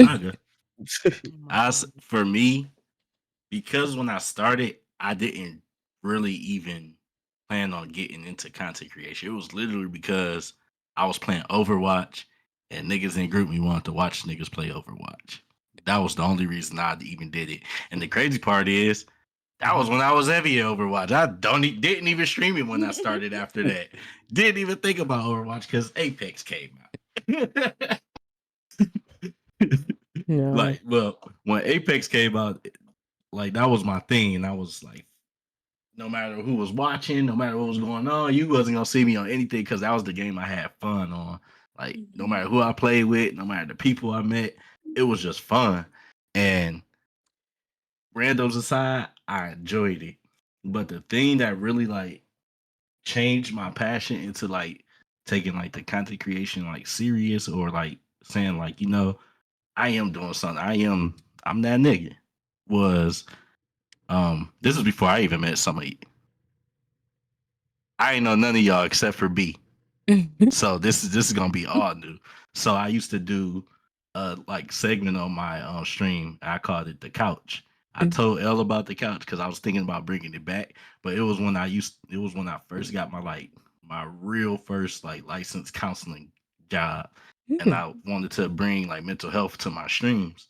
So I would have The Couch, and it was my play on being a therapist, having the couch, being able to talk about stuff, so and so on and so forth. And one day I was doing it, and I was just having a normal conversation, and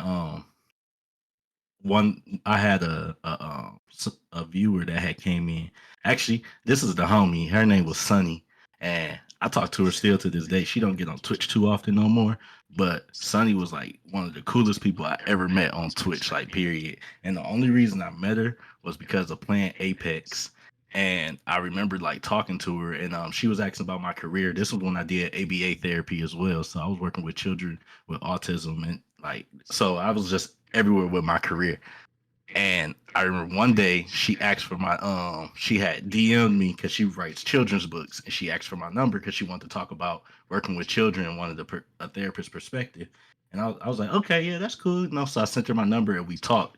When I say we talked for 3 hours about just like mental health and just therapy and like working with children and stuff, the only thing that I heard out of that conversation was, my son loves to watch you play Apex, and it's the only time I could get him to be happy. And I was like, damn. I was like, for real? Like that I was like, Apex? Like, okay. But she was telling me that her son was on the spectrum and like he had go through his modes. And that was when I was like, I would stream like super late. Like I would stream from I started at 11, be done by like 4 a.m. Like that was like my normal stream schedule. And I was like, "Dang, he just be up that late?" She was like, "Well, sometimes he get in his moods, and it's nothing I can do like to like calm him down or anything. But he loves to watch you play Apex, so that's why." She was like, "That's how I even came into the stream." And then she was like, "It just so happened that I heard you talk, and more I kept coming in with him. I just started coming in by myself and chopping it with you." I was like, "Oh, damn, that's kind of cool." But it was that moment when I was like, they kind of like confirm what I was doing. And I know, like I said earlier, like you never see like the impact that you have or know the importance that you have to the people that you connect to or that you talk to or interact with. And that was the one moment like it was bigger than every moment that I ever had because it showed that what I was doing, even though I might not see the reward and not that I expect a reward or expect like a congratulations or a pat on the back for everything I do, but it was good to know that without trying, I changed a life or I impacted a life. And that's one of the things that I want to do as a therapist. I did therapy free for the first 5 years of my career. So I did it for more than just trying to make a buck or anything like that because you don't get paid shit. But it was that moment that kind of like changed my passion because it made me not think of content as just content like, oh, I'm just playing the game or trying to get these views or trying to get certain subs. It made me kind of change my trajectory and say, you know what, I'm not streaming to get a view. I'm not streaming to make money. Like it didn't really even matter after that. I was like, dude, I'm just streaming because somebody might want to get away from the life that they live in right now, or I'm streaming because maybe somebody wanted to come in and talk, or I'm streaming because I just want to be here. Like it's just moments like that that kind of changed my passion. And then my homie, he'll probably remember Straw Hat. He used to come in. I called him Young Blood. That was my little homie. Like Young Blood. He literally probably started following me when he was like 16. And like he would always DM me and ask me questions and ask me advice because he played football. He knew I played football, so I would give him advice and like help him with workouts and stuff like that. But he would it was just seeing like it was kind of like having a little brother, and I got a little brother, so it was like the things that happened from me interacting with him, like helping him find his first job ever.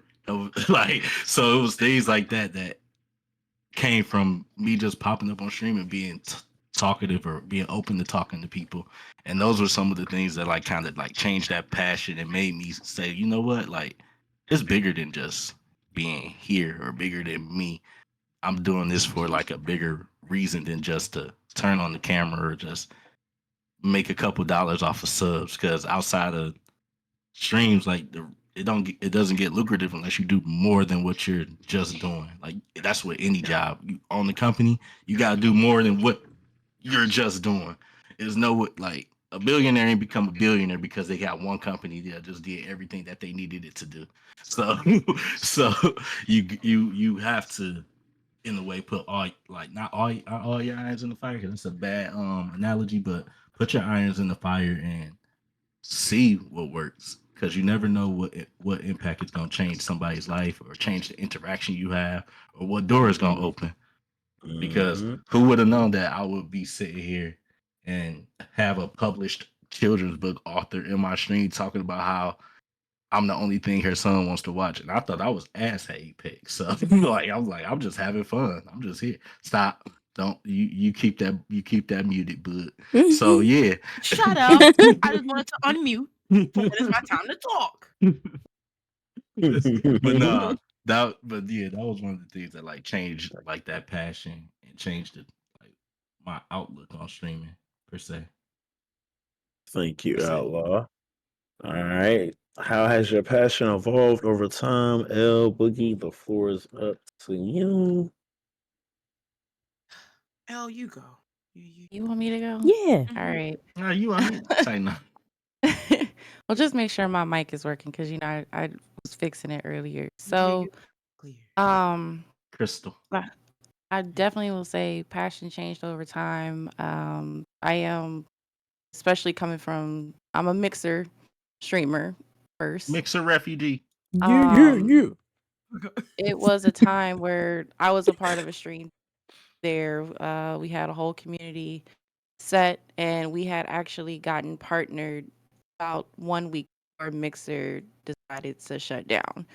Like, had the email and everything, was excited, and then all of a sudden they were like, it's no more. I ended up changing, what I wanted to do at that point because I love streaming. I loved interacting with people. And I guess what really set it off is that I didn't want to go by, she was just L within that group. And I was looking for names. Like, I didn't know what name I wanted to be under because I was like, everybody, of course, knows L. They call her L. I was Mama Fox. I was a fox named L. Like, that was my original name, my group. And I was like, I need something with L in it. I just needed some type of name with L in it. And I was stuck between Elevation and it was like Evolution. It was one of those two. And I said, you know what? Elevation Wonderful is choice. perfect. Wonderful choice. I sat here 7 years ago trying to debate on what name I wanted to be because each day that I put on a face, put on a camera, stream, take pictures, make type of content for anyone to enjoy, that's me elevating because I am literally pushing myself to somebody different each day. There are plenty of times where I have wanted to quit. Outlaw has been my best friend for over 6 years now. He knows. There are times that I'm just like, I can't do it. I don't want to. And he's like, break, come on back. You know it. You can come on back. It's not a done deal. Even right now, I am dealing with stuff, but I tell my mother, my grandmother as well, my passion is here. As much as I even love my full-time job outside, I love being here. So when I can't stream or can't be a part of something, it hurts. Like, because I know that I want to be a part of some things that, this brings me joy. And I think a lot of people don't realize that, we want to put out content all the time. We want to showcase this, showcase that. We want to be a part of all these things that we can't. And it hurts a little bit, but I'm trying to make sure I'm managing my time better. I mean, shit, I'm damn near 40, like I'm not going to have all the time in the world now to be here. But what brings more passion to it is that people look up to me. I mean, I have my Illuminati, and those are people that have been with me through multiple Discords. I probably from my original Discord, and I make sure that they are well taken care of. If they have a question, I'm like, this is where you can go. I have programs where if they wanted some homework help, because a lot of them were in college, some people were looking for jobs. I put up jobs that were available in their area. I had it where if they needed mental health space, because me and Outlaw had talked about that, there was a section in my Discord that literally was a safe space if you need to go talk about it. You have an area if you needed counseling or you wanted to just talk to even an AI. We had that in there. Even if it's like you wanted like help with graphics or something, we had that. I try to make sure that whatever I do not only has it a positive impact for me, but it progresses on to someone else that if I'm not here, you can go to the next person. So whatever knowledge I have and I see somebody else showcase it to somebody else, that's why I'm here. That's the passion that brings everything together for me is that I influence somebody else that can influence somebody else that can influence somebody else. Because I see a lot of people that I have given so much to, and they are way bigger than me, and I am proud of them. So that's the passion that I love, and that make sure that I'm still here. Because even us small streamers, if you want us, I consider myself a small streamer. That passion right there makes everything. I am not a big streamer. L famous, y'all. Don't let her lie. L famous. I wasn't gonna interrupt you, while you was giving your piece, but I wanted to be very clear with my glasses on and with my glasses off. There's nothing small about your aura, so don't at all. Well, I won't allow you. You can say whatever you want, as this is a free space, but I will immediately speak my piece. I only allow famous people to jump in my arms. She didn't lie. She's only like 5 foot. I am very little. Here you go. I tell everybody, Boogie can say for sure. I was so excited to see her. I will never let it down. I was like, "There's Boogie," and she was like, "You're tall," and I'm like, "No, I'm not. Let me take these shoes off real quick." It was the shoes. Oh, because I was like, L's tall. She was tall too, right? She was taller than me when I met her. Eye to eye when I seen her. I always wear those shoes outside. And I remember having my arms ready. I'm like, "You said you was gonna jump, so jump." She was like, "Let me take the shoes off." I seen her go shoot. I said, "Oh." It will never fail. I wear those shoes everywhere that I go. Every She said, time. "Oh, you went from L to pocket L." I mean, even Outlaw, you even know as well. He saw me. Trust me, like, I know. I call you. We got a tiny video every time we link. You know what? Exactly, because that's our thing. But that's what this is. Like, this brings me happiness that we can do this and I can meet y'all, even though we can't see each other all the time. When we link up, you get excited. I mean, it's like meeting a celebrity. I don't like that status because y'all know I get a little paranoid, but when you see somebody in these spaces, like, you're like, "Oh shit, I'm actually doing it."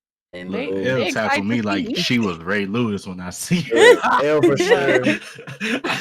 I was like, y'all know I don't go outside. Ray Lewis is this. Man, the most wholesome took out my shoulder. I'm like, "Ah, damn."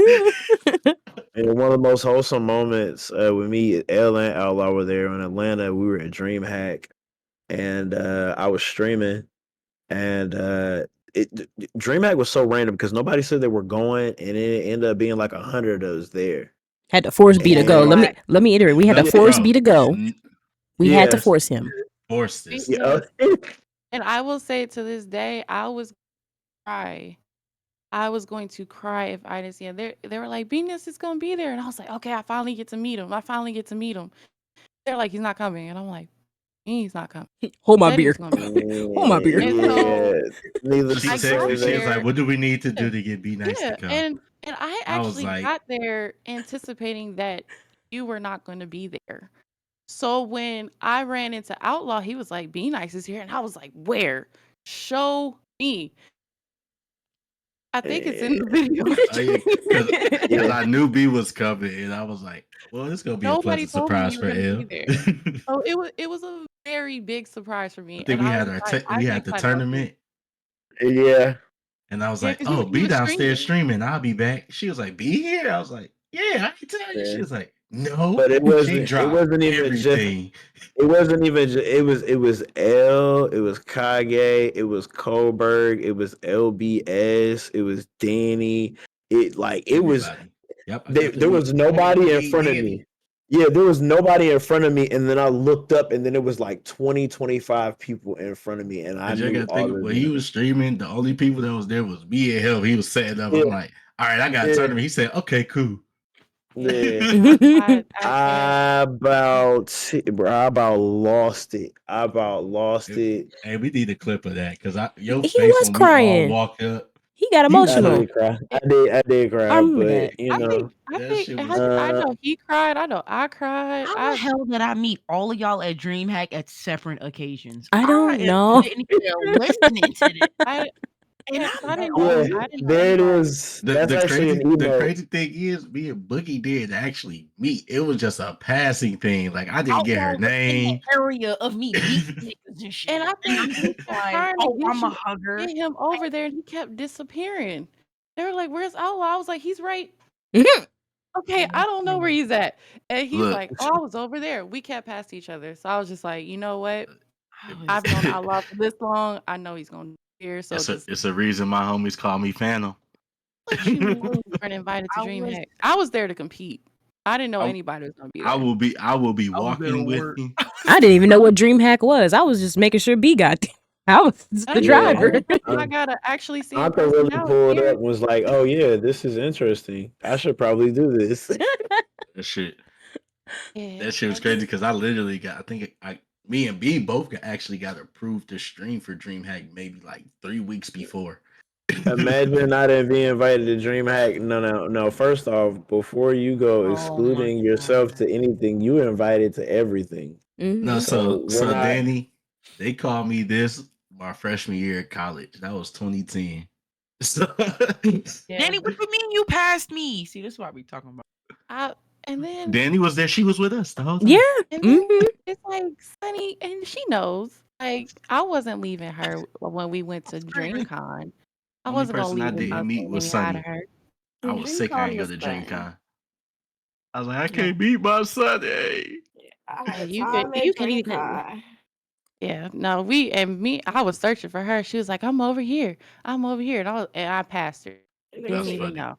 They'll start to catch me once my social battery started leaving. I feel sorry for anybody that see me Sunday because I know I look like I had an attitude. Right, she be out of fucking commission by the end of the damn con. I had my picture. That was all I needed, but I can understand the social battery because Saturday I just planned to go there and cosplay. I didn't even get to see the con. I saw the front door, I saw the main ground, and that's about it because I couldn't go nowhere. That's funny. No more Zoro for anybody. Okay. We was sitting in that lobby. I think Aqua was there. It was some people from the Twitch Guild I know because I ended up hanging out with a lot of them. We was sitting there, and this how it wore out, y'all. I didn't put a wig on, and then I think I took that wig I had on off. I just had a hat on. I was looking a little crazy. I said, I think I'm finna go home because I was supposed to spend the day with my mom the next day and go home like on Tuesday or something. And I said, yeah, I'm finna go home. And I called my mom. I said, Mom, I'm ready to go home. She said, huh? I said, I'm ready to go home. And she came and picked me up and we drove back. I packed my car and I was on the road. I was back home by 8 o'clock. Jesus Christ. I think I texted group chat. I said I made it home, y'all. They said, huh? I said I had to go. My spirit. She ready to go. When I'm ready to go, I'm ready to go. That and when I'm hungry. And B knows from the con before that, we were all together. It was taking us too long to eat.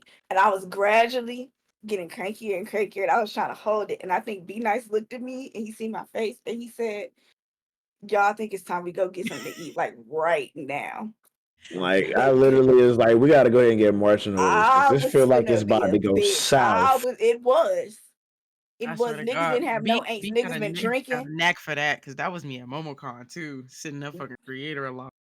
Somebody's gonna say something to me, and I can see all the creators I don't like in this bitch around me, and that's pissing me off. And I'm hungry.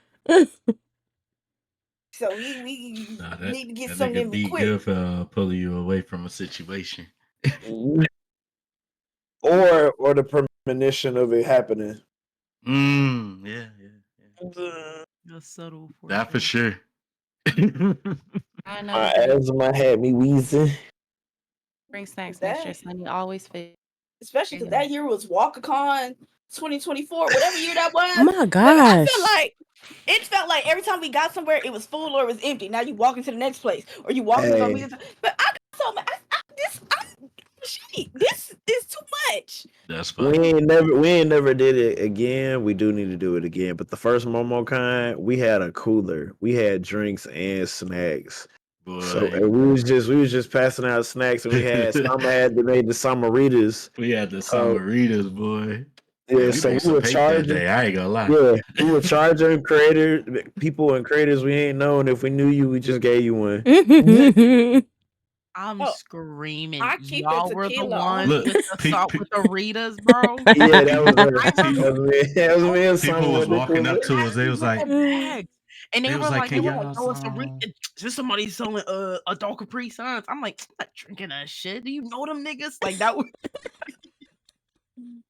The thing is, we wasn't selling them for nobody. It just somebody asked us could they buy one because we gave one to our homie, and they was like, "Y'all selling those?" He was like, "Oh, we brought these for us." But we ain't say no in our ear. We like, no, we really just brought this for us. We ain't even about to give you one. Fuck you talking about? And then me and B was like, on second thought, hey Summer, can you make some more? He was like, yeah. We was like, $10. I'm screaming. Listen, if you see me at a con with a water container, there's no water in it. It's all tequila. They don't ever check them motherfuckers. I've been sneaking liquor into DreamCon since 2019. And then it's people's faces where they be like, "That's liquor? Hell yeah." I got to take a shot of Belize. I remember when I went in 2019, nigga. I was outside. Okay, we finna be litty to the motherfucker in here. It was outside with it. So hey, since we talking about being outside in the friendships, how do y'all balance friendships and business in the content space? Oh, I can answer this one real good. Let me turn. Okay, so she came back to the camera. She said, "Yeah." You talking about working with friends or like maintaining friendships? You have to elaborate. So let's talk about the framework of just like actual friendships of working with friends in the content space. Okay, so can I go real fast because I gotta leave in a second. Yeah. Yep. Okay, so as far as like working with friends, I feel like it can be a double-edged sword because there are times where you have faith in the friends that you have. Like I could say me and B, for instance, like doing our podcast, doing those things, that was a collaboration that we were passionate about. But it was times where we had people come into that space, or we thought like, oh yeah, that's our homie, so let's bring them in, and it didn't mesh well, or it didn't go right, or because of the way that we ran it, they felt a certain type of way because maybe their topic wasn't talked about, or they felt like they should have had this part of the stage and been highlighted in certain aspects. And not to say any names, but it happened more than one occasion.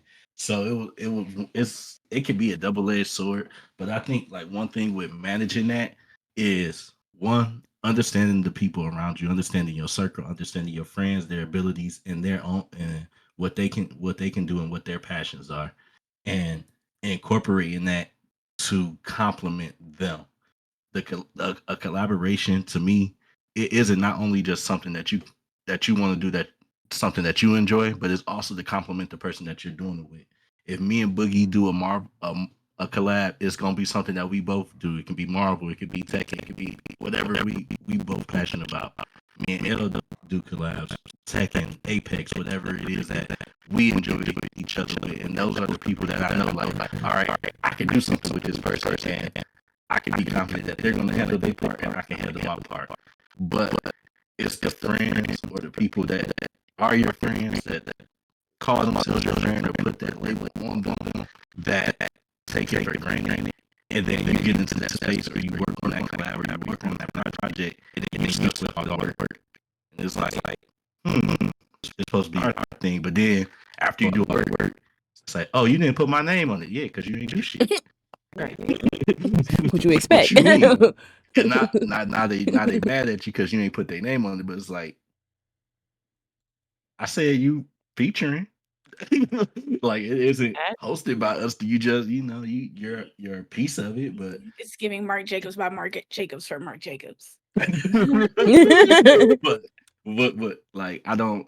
You can't be mad because that's what you showed me. Like if it was something that 9 times out of 10, you brought up the idea.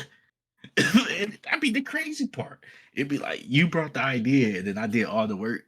It's like, okay, I don't want to do it. I just rather just go do my own thing. That's pretty much what I'm doing anyway. I don't need an extra voice. But I feel like working with friends, sometimes certain friends, and that's why I say like it doesn't even make them a bad friend. That's why you have to know your friends and know what spaces they belong in.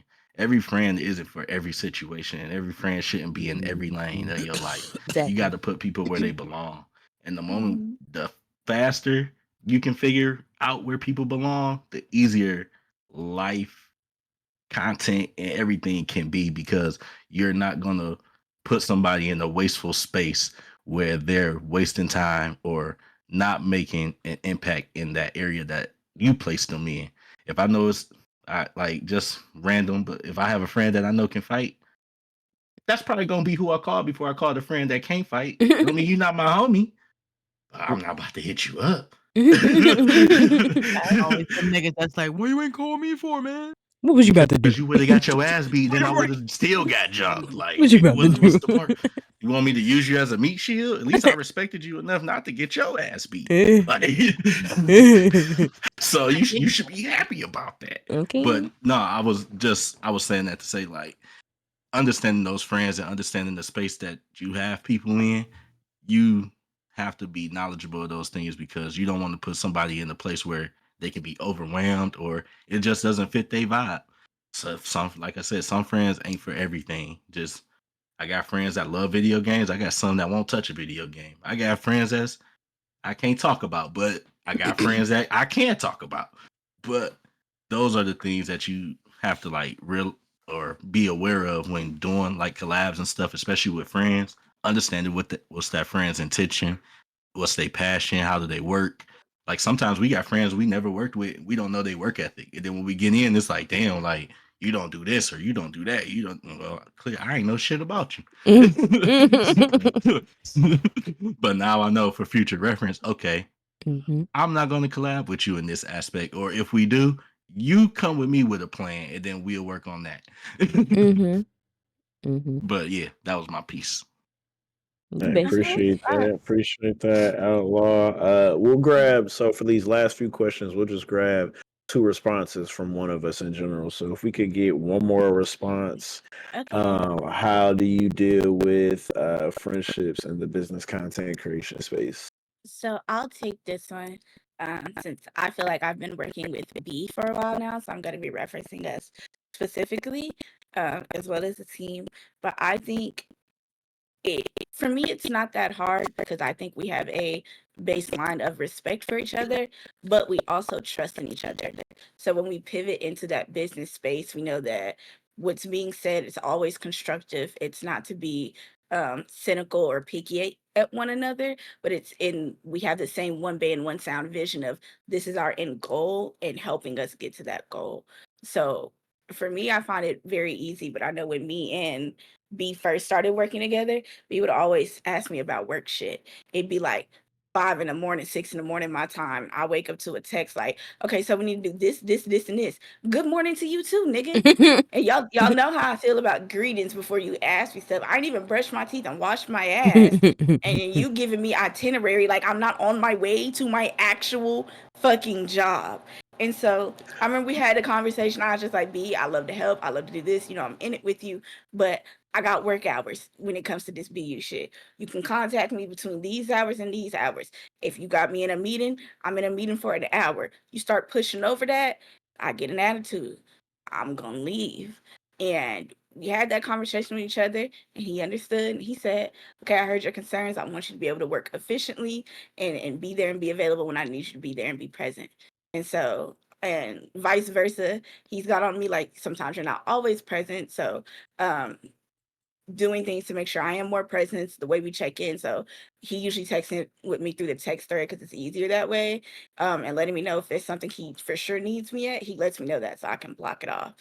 And so I think that's most of it. I appreciate that y'all trust me when we're in our meetings and stuff like that to like lead or head over whatever I need to.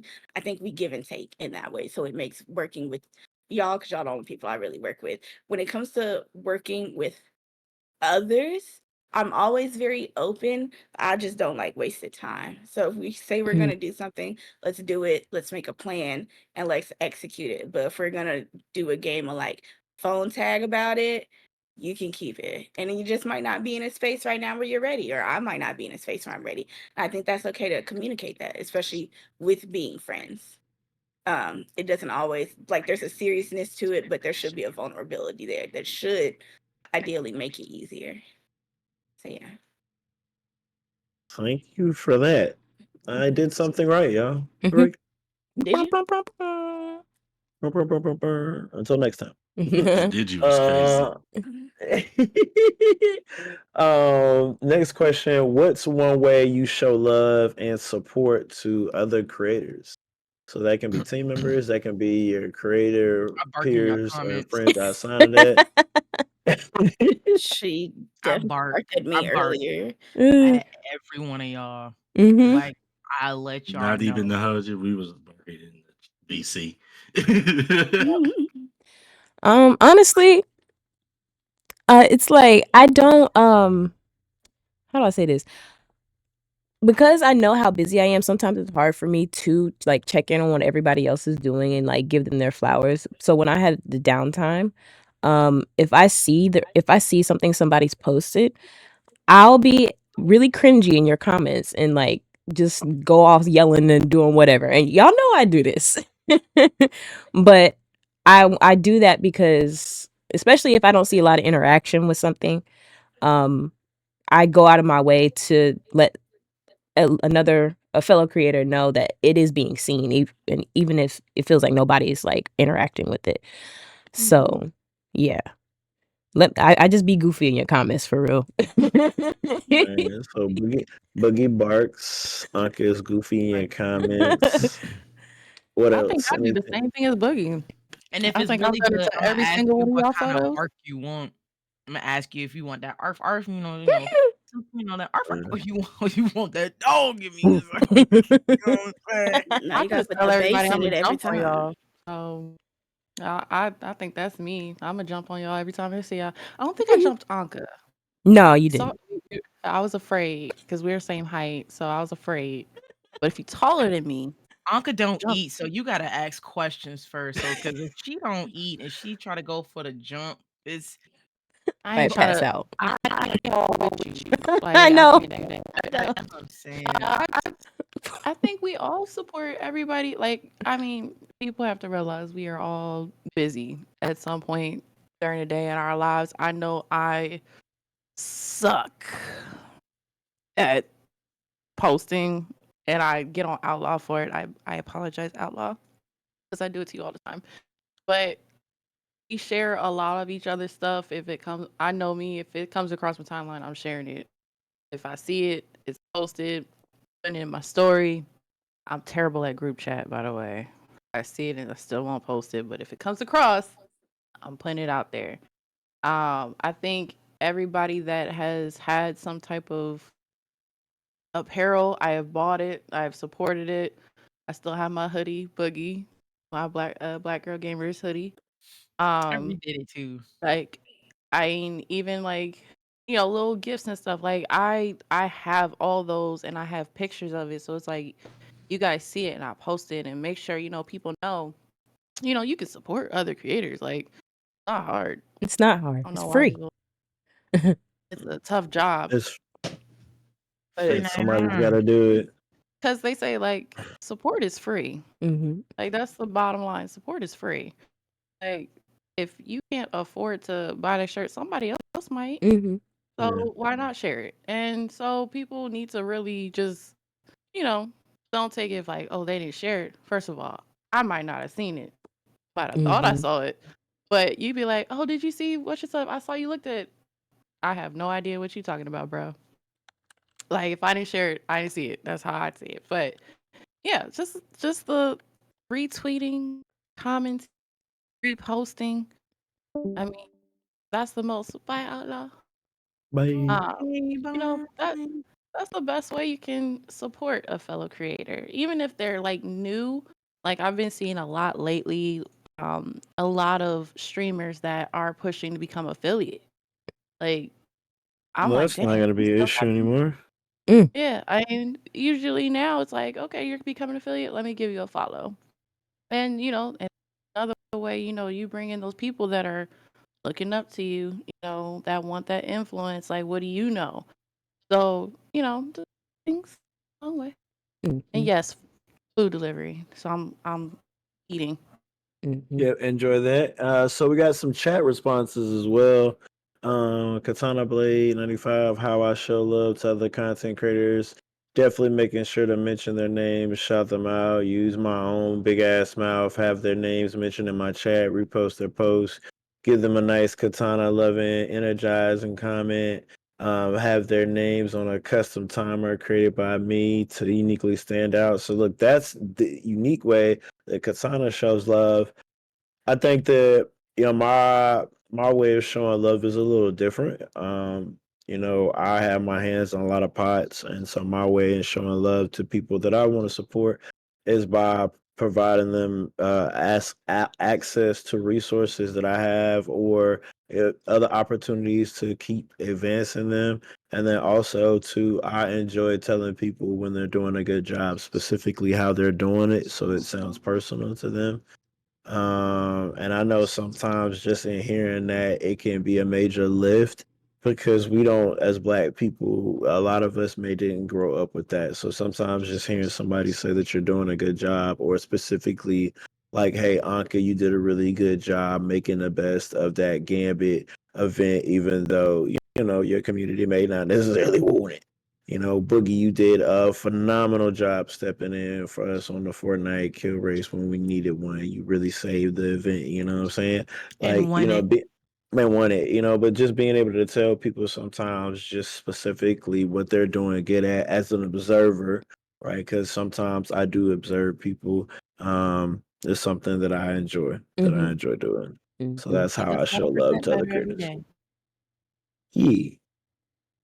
Yeah. Definitely a thing. And our last question is, how do you handle negativity or hate while trying to keep positive in this space? Right there, we see that there are a bunch of different reactions, whether people troll, whether you don't say anything at Boogie. all, She said, whether you take the high road. let What me. is your preferred method, or is it situational? But yeah, this is something that happens.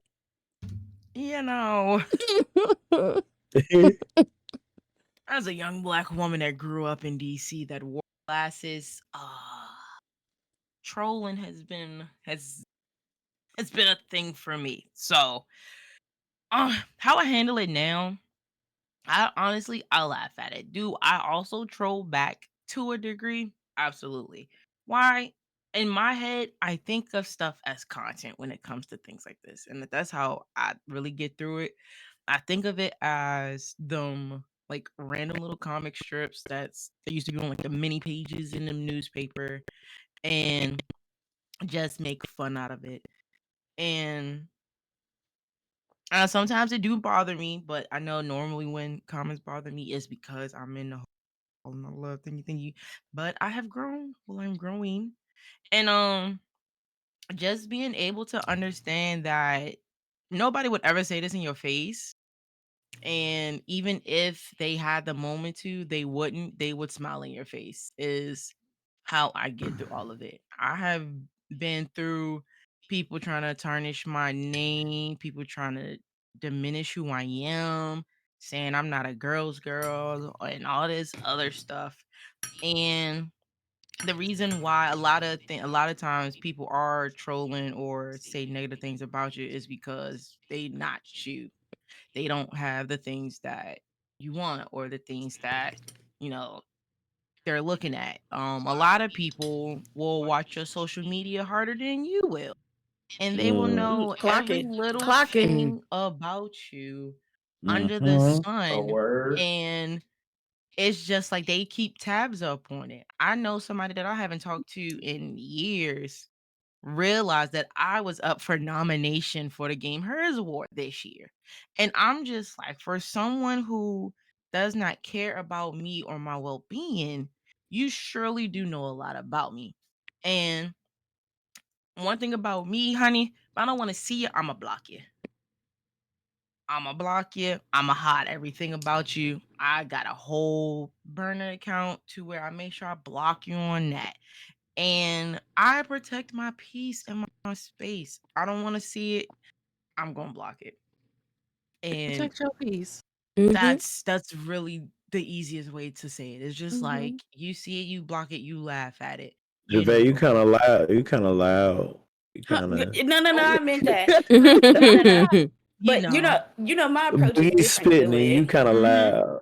My bad. Like, No, you fine. and in the way that, so like years ago on Instagram, it used to be so many to see who was looking at your page and watch your page and all that stuff. And the apps are smart now because they gonna tell you. TikTok is gonna tell you. TikTok Well, I turned that off. TikTok is gonna snitch on you every time. This is how many views you had on your page. This who viewed your page. This who viewed this one. But these are the same people who say what they say about me. And I laugh because if you put this much effort into hating on me, into your craft, you would probably be bigger than me. So that's how I look at it. You spending 3 years, 8 hours, and 24 minutes examining why I made a joke about something, and you talking about some shit ain't even that funny. You could have put that time into editing your own stuff to be funnier. You know, like you could really do a lot more if you just divert that energy to yourself. And the simple fact is that I have a rent-free condo in your mind makes Period. me enjoy it. I side with Boogie. I'm a petty bitch. I don't really block people unless you were. If I block you, that means you just said something usually not even pertaining to me that I don't want to see. One thing about me is I don't go looking for information. Information comes to me because I'm not checking for you. However, it seems as though you were checking for me. I don't block people on the purpose. I like for you to see me prosper and be great. And I want you to sit in that and I want you to feel that. Because although I'm not wishing you harm, I'm also not wishing you well. So do what you need to do for that information. But honestly, I don't care. I worked really hard to have the confidence in myself that I have now.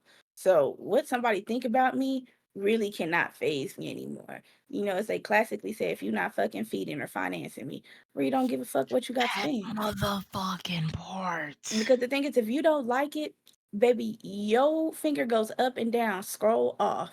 Go find somebody you do like. Why are you sitting in a place that you're uncomfortable or unhappy or indulging with somebody that you feel so strongly against? That's a form of self-hate that I will never be able to relate to. However, if you miss me, you could just say that. My DMs are always open. I'm a very easy person to access. But once you lose the access, it's just gone. So that's how I deal with that. Love that. I actually would be interested to see what Terrence would have to say if he's going to speak on this one or if he's gonna I purposely saved this question for the last one because I know he has a rather eclectic or unique view on it. So I do want to open up the floor for him to respond or to decline. The question. Repeat the question again, so I could snap back into. Cause my mind, I was listening to everybody. I had so many thoughts in my head. I also know that you may have potentially took the option of admitting. How do you handle negativity or hate while keeping it positive in the space, or do you choose to keep that positivity? I know that there are a lot of different ways to respond to negativity in the content creation space. Some people troll, some people abstain from saying anything, some people take the high road. But what is your preferred method? Do you think it's situational or, For me, it's pretty situational. I've dealt with hate most of my life. Part of me used to feel like hate. I didn't really look at it as hate at first. I used to look at it as a misunderstanding. So I used to feel like, because ain't no way they could genuinely feel like whatever they just said or did was valid towards me. I'm a good guy. I mean well. You know what I mean? So whatever hatred you spilled on me, I used to take it as somewhat of an opportunity to try to correct them in a sense. So I would try to like fix it. And then after a while, when I learned that it was hate, I realized early on in my career, I've never seen anyone in my life that was like trash at something being hated on. So like anyone who's genuinely being hated on, like probably usually 9 times out of 10 has something very good going for themselves. Then I started looking at the types of people that were hating, and I realized this isn't even the audience that I want to like me. Like, I'm not even like, I'm trying to make y'all like me, but then I'm not even going to be happy if y'all like me and are around. Y'all not even my type. Because that energy that you bring on to me, you bring on to like other people. So like, why would I even want you on my side? Stay over there. Now, I'll say the biggest response that I had. Now, I'm also very petty, so sometimes, I like to roast. I'll say some slick shit back. But as far as the like serious stuff, the shit that can really affect us, I'll say recently, and I'll talk about this because he talks about this, and it's pretty hard for y'all not to know, for those of y'all. But I've spent the last 2.5 years touring with Neo, and I used to, like, one of my roles on top of hosting the tour was, helping with social media and, helping him do streams and go live and stuff like that. So, with his lifestyle, it tends to bring different point of views and different opinions, and people have a lot of things to say. So during certain days that we had to create, I used to ask him things like how he felt, like, yo, you cool? You okay to create this, that, and the third? Because I'm reading and I'm like, you're probably irritated today. You done pissed off the shade room. You know what I mean? But then I would look around and be like, how is he upset? We're in Jamaica right now, about to get on jet skis. Everyone around me's happy. So then I asked him, I was like, yo, how do you deal with being like hated on in the news and all that and stuff? He's like, it's kind of hard to like really take any negative opinions about from other people in and give it value when you're genuinely happy. Like I've been around this guy for 2.5 years, and every time he's in some kind of situation or whatever, I'm looking at the reality of it, and it's like a lot of the times these opinions, these narratives, and the stuff that people are saying come from a place of like seeing one or two small things. But when you're actually in the moment and you're around it and you look around and you're like, okay, we're waking up, we're living our dreams, traveling the world, we're doing this. Now, granted, you don't have to be of status of Neo to kind of just ignore hate. What I'm saying is, if you're genuinely waking up, being your best self, and you mean well, and you're doing well, you're not stabbing people in the back, and you can go to bed at night knowing that what you're doing is coming from a genuine place. You're trying to make the world a better place. You're just doing the best you can. It's going to come with a POV that not everyone agrees with and a narrative that not everyone can comprehend the way that you would like them to. So as long as you just, stay grounded in what you stand for, those responses will always change over some point. And if they don't, like I said, that's not the audience that you want around you. So when it comes to any negative or hatred and stuff, I really look at what I'm doing and I'm like, why am I giving this any time? Like, why am I giving this any attention? Like, it's up to me how I let it affect me. So I'm just gonna listen to it. Like, and I know it's harder to deal with when it comes from like people that you respect or you like value in a sense. But like I said early on in my life, I always looked at it as a misunderstanding. So when people who I love or people close to me, family, friends, or just people that I rock with, have something negative to say about me, like for the past 2 years, my view before 2 years ago, I used to try to make it a point to either help correct what it is that they saw wrong or try to help the people around understand that whatever they heard about me was not real. But lately, I got tired of that. And I just said, if you believe them or you support whatever it is that they think about me or whatever it is, nigga, stay with them. Y'all belong together. Y'all have something in common. Cause I have a world of people that rock with me and that know me for something completely different and know what I stand for. And because I've been like that for the past 2 years, there has been a massive group of people that, like I said, heard things about me and heard it from certain people that I don't rock with anymore. And they chose for like the first year and a half, they chose to stay distant away from me. They chose to believe that. And I let them. I let them. I wasn't mad. I just was like, y'all can have it. Like, stay away. I don't need y'all. You know what I'm saying? I don't need your support. It is what it is. Now, I say in the past 6 months, every one of those people have found their way to talk to me and let me know. And the thing that I fuck with the most about certain people is they were able to tell me that they moved in the way that they moved because of what they heard. So it wasn't like they just popped up trying to be nice because they felt bad.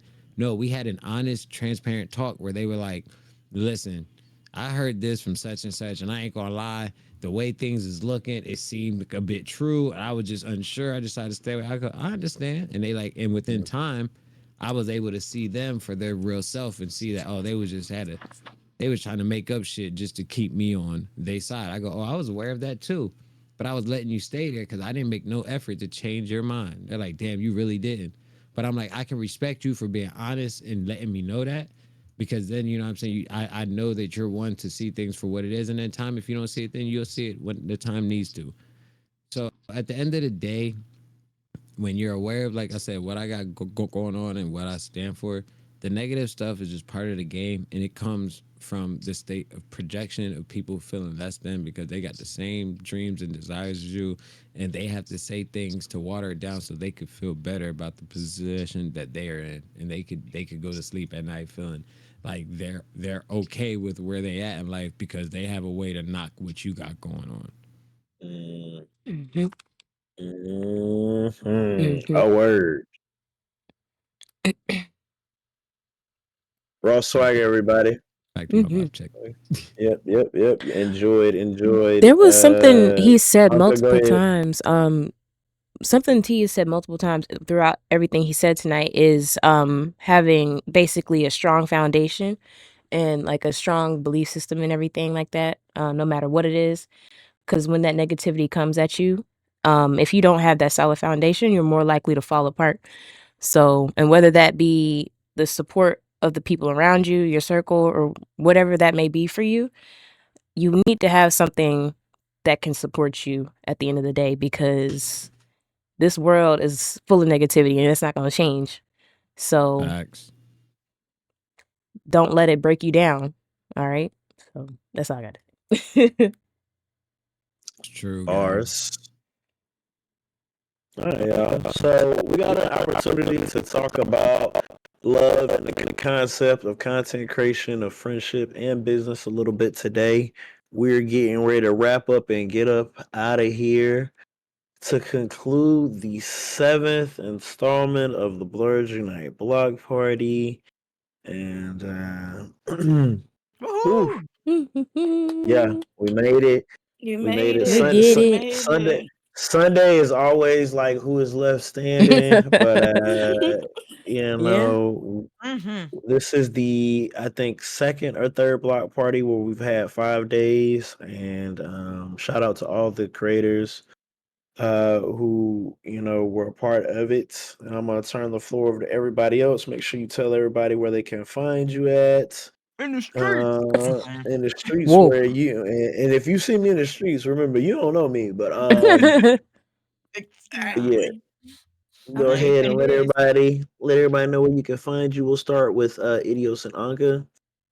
You can find me at exactly that place, Idios and Anka, everywhere. I made sure of that. And that is Idios and Anka. There's not a C after that Idiosin. You know, people be liking to add a C in there. It's IDIOSYNANCA. Think of the word idiosyncratic, because that is me. I am a peculiar individual. She is the most interesting woman in the world. All right, on over to the leader of the cults, Miss This Is Javay. You can find me at This Is Javay, THISISJEVA. If you can't find it that way, it's This Is Javay with the underscore underneath. So yeah, that is she, that is I, that is me. Thank y'all for coming. All right. Also though, this get any longer, we turn it into a convention. Okay, that's really at this point. All right, switching over to Miss Boogie. I was trying to hold it in. Oh my lord, Sonny crazy. You can find me mainly everywhere at She Is Boogie, Instagram, She Is Boogie TTV. For TikTok and YouTube, because I was in a part of rebranding and I already stuck with it. It's Boogie, so AYEE. It's Boogie. And yep. Up next is Miss Elevation. I think we gotta redo it, Sonny, because your name changed. Redo. Well, Elevation on all platforms, doesn't matter. If you look up Elevation, I am popping up. So ELLEB 8 TION. And I don't think I have any other. Do I have any? Actually, I do have one that's not under my name. Do not find me on PlayStation. I'm not even about to crash out over that. I already had my crash out moment as a motherfucker that took my motherfucking name because you were being motherfucking. All right. No, that's that hidden name that it's gotta be under a burner. Yeah. We love burners. Yeah. You can find me in St. Louis, rolling on dudes, smoking on dudes, club, blowing up like Cocoa Puffs. Oh my god. Get burned, get dope, Pepsi hug, me mugs and shoulder shrugs, and it's all because accumulated enough scratch just to navigate it. Woolly decorated, home and it's What is wrong with the men? What is wrong with the men? I don't know. I created it. So feel me when I bring it, sing it loud, wood. I'm from the Lou, and I'm proud, run the mile for cause. I'm righteous, I'm from the law, pray my style's raw. I'm born to Mac like Tasha, forget the fame, and the grandma give me these with a rubber hammer, my grandma bees and bonic, Jenny tonic and chronic, fuck bionic, it's ironic, slamming niggas like Onyx, lunatics of the day I die, run more game than the bullets inside The box. She baby, I'm ready to let it go. Send me cocoa, what? Pass it to me now. Let it up and take a pump. Pass it to me. I'm sorry. Because every time y'all can. Every time y'all said so, y'all was like, you can find me. You can find me. I just kept saying it. It kept playing in my head. Oh, shit. My bad. I'm so sorry. Oh, man. Hey, yo. Cool, child. Everything's Raw Swagger. All that to say.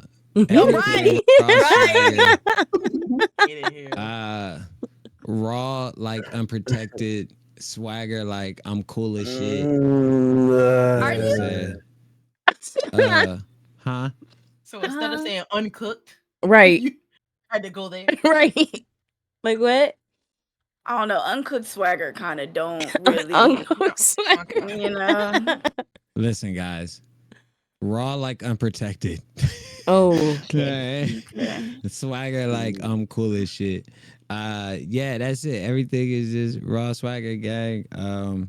W transparent, and at the end of the day, man, just whatever you going through, gang, just know that it's okay to talk about it, because you probably gonna attract somebody else that's going through the same thing that could probably give you an outlook on life that may help you keep going. And know that as long as you are, this is something my mama always says to me, as long as you are fighting for a better self, you are still on the right side of the fence of life. So you have something to fight for. The moment you start fighting towards the part that's not bettering yourself, that's when you really have something to worry about. So even if you're going through something and things not working out the way you needed to, as long as there's something in you that's still pushing for something, even if you might not be making the physical actions towards that, as long as you're mentally aware that you want more out of life and you want better, you're still on the right side. So you have something to keep fighting for. So keep that in mind. All right. Mm-hmm. Oh, swagger, yo. WW. Where can we find you at?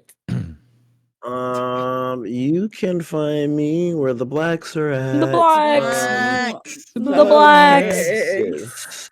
Literally can't find me where all the blacks are at. Yes, you can find me at Be Nice or Else on everything except for PlayStation. You can find me. No, I'm playing. Here we go. Also, anybody watching interested in collaborating with the Blurs Unite stream team or any of the creators, feel free to book a consultation. Whether it is anything from branding, Discord management, website development, editing, videography, we can help you in any portion of media. If you are looking to join a vibrant, crazy, but unapologetically black community, make sure you join the Discord.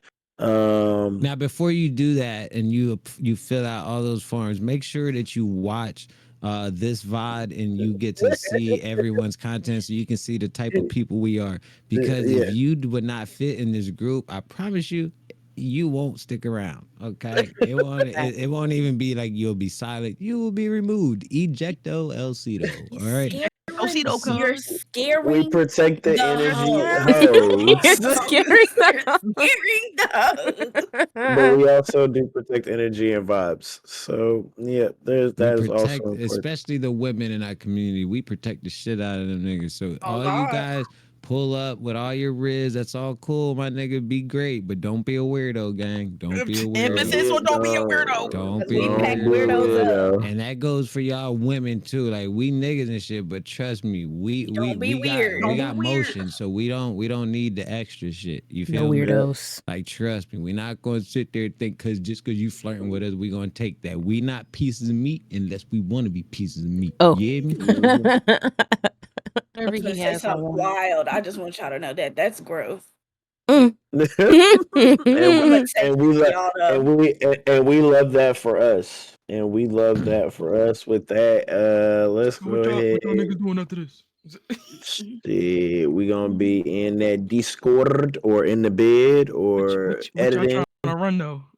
Oh shoot, that's good. That's a question that we're gonna have to definitely ask, because I'm here to tell you, I've been wanting to slay some monsters, but I also been wanting to shoot some niggas. Fuck Monster Hunter Wilds. Oh. Hey, that sounds like a hater on the outside of the club trying to get in, but you know, nigga, I'm a mind my in business. that club. That's the same club as Elden Ring. Y'all exactly, Lex. I don't. Not even was. I just wanted to play some games. You know what I'm saying? Hey, it be like that. Just wondering what color is my jersey. Overwatch. Oh, listen. I didn't know specifically who in your household was getting a jersey, but I guess those arrangements will be made either at your discretion or at your leash. So we can handle that at the stream. Also, thank you for bringing that up. We do. It has been. We do need to make sure we show our sponsors some love. So, as we're putting the raid commands in the chat and we're figuring out a raid option, we're gonna run these commercials, and we'll be right back to wrap up the rest of the stream, y'all. Thank y'all so much. Y'all, I'll be right back. I'm gonna run these. Yeah, run them, and then I get to get the raid command. Ain't no commercials over here. Okay. I don't know what to tell y'all. I don't got I ain't got no I'm commercial. gonna rate it out to a girl I met at DreamCon who's streaming. She was funny. She was the one that dressed up as Steve Harvey. Y'all know I love Steve Harvey, so I'm gonna go. That with shit Uncle, is are we crazy. still doing You Guys Serve for Dream? Yes, Okay, absolutely. I gotta find me good. And enough look at creative. Be Nice over there, fucking.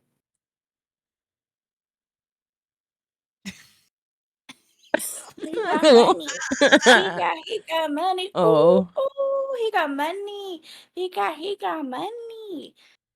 Dang, our baby almost a year and a half. Thank you, T. Appreciate it. I'm Crazy, right? still oh. waiting on my child support check. That's Keep nuts. waiting, gang. It's coming. Oh my God, I gotta give you the clip from last night, What bro. clip of who?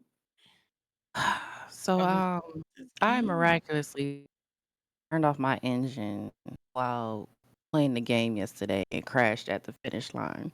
Oh, Yeah. yikes! He's finna kill everybody, huh? I wish. Maybe I would have came in, second at least, but Mm. oh damn. Okay, fine. Who won? Sully, No. Anka. A partner in crime over here who has that I will be taking the jersey hoodie Let me get option. Ron back up here. All right, y'all. Let's see. Let's get these raid commands. Yeah, I'm already. I am Alley Cat. Okay. I'm gonna finish my food. Mm-hmm. That's Hungry. now I delightful. got like these big pieces of shrimp that I was like, let me not Oh. do this any longer on stream. Also had shrimp and salad. So yeah, W Shrimp Gang. I'm ready to go get me some more mac and cheese. I'm ready to go to I'm sleep. glad that I was able to make it, y'all. I'm glad you Bianca, went too. drop the link where you're rating. We'll just all go there. Well, I'll go there too. Where are you going? My girl rated off, so I was finna go to Supreme Sensei. She's live. Where are you going to, Anka? Oh, it's Ratchet TV Sunday. I am Alley Cat. She's playing Splitgate. What the fuck is a Splitgate? Oh, I left the share chat. I put it in the. Just so you don't fuck chat. She don't fuck with Damn. So you don't fuck with us. I put it in the side chat. I put it in the side chat, please. That's hilarious. Love you too, Elle. I love you too. Thanks for coming. Elle, I'm thank rushing you to be for coming. everywhere at Enjoy once. your dance. Facts. That's how you really Love feel. y'all. Please. Let's see here. All right, Oh, y'all. we met her at TwitchCon. Who I met her at my TwitchCon. copying? I put it in the side chat. Yeah. No, I know where we're going. The command is right here. Here you go. The Block Party raid. Y'all finna raid. I'm not all these tabs open. I'm confused as hell. This man say, I don't know where I'm going. I'm copying so much shit right now. I'm like, wait, I can only copy one at a time. I'm crying. All right. Oh no. Oh yeah, but no, Allie's cool. Twitch Black Guild member as well. So y'all, I'm tired. We about to be down her front though. Thank y'all for hanging that's out with great, 'cause us. she talking too. Mm-hmm. Bet. Appreciate y'all for being here, spending time with us. You know, what I'm saying? Another block thank party you in for the everybody books. who enjoyed the extended stay too. We did go an hour over. We were supposed to be out here an hour ago. Child, bitch, I'm tired. But we did a fellow block party. Oh, I might like to hear. I used to have that notification as my sound.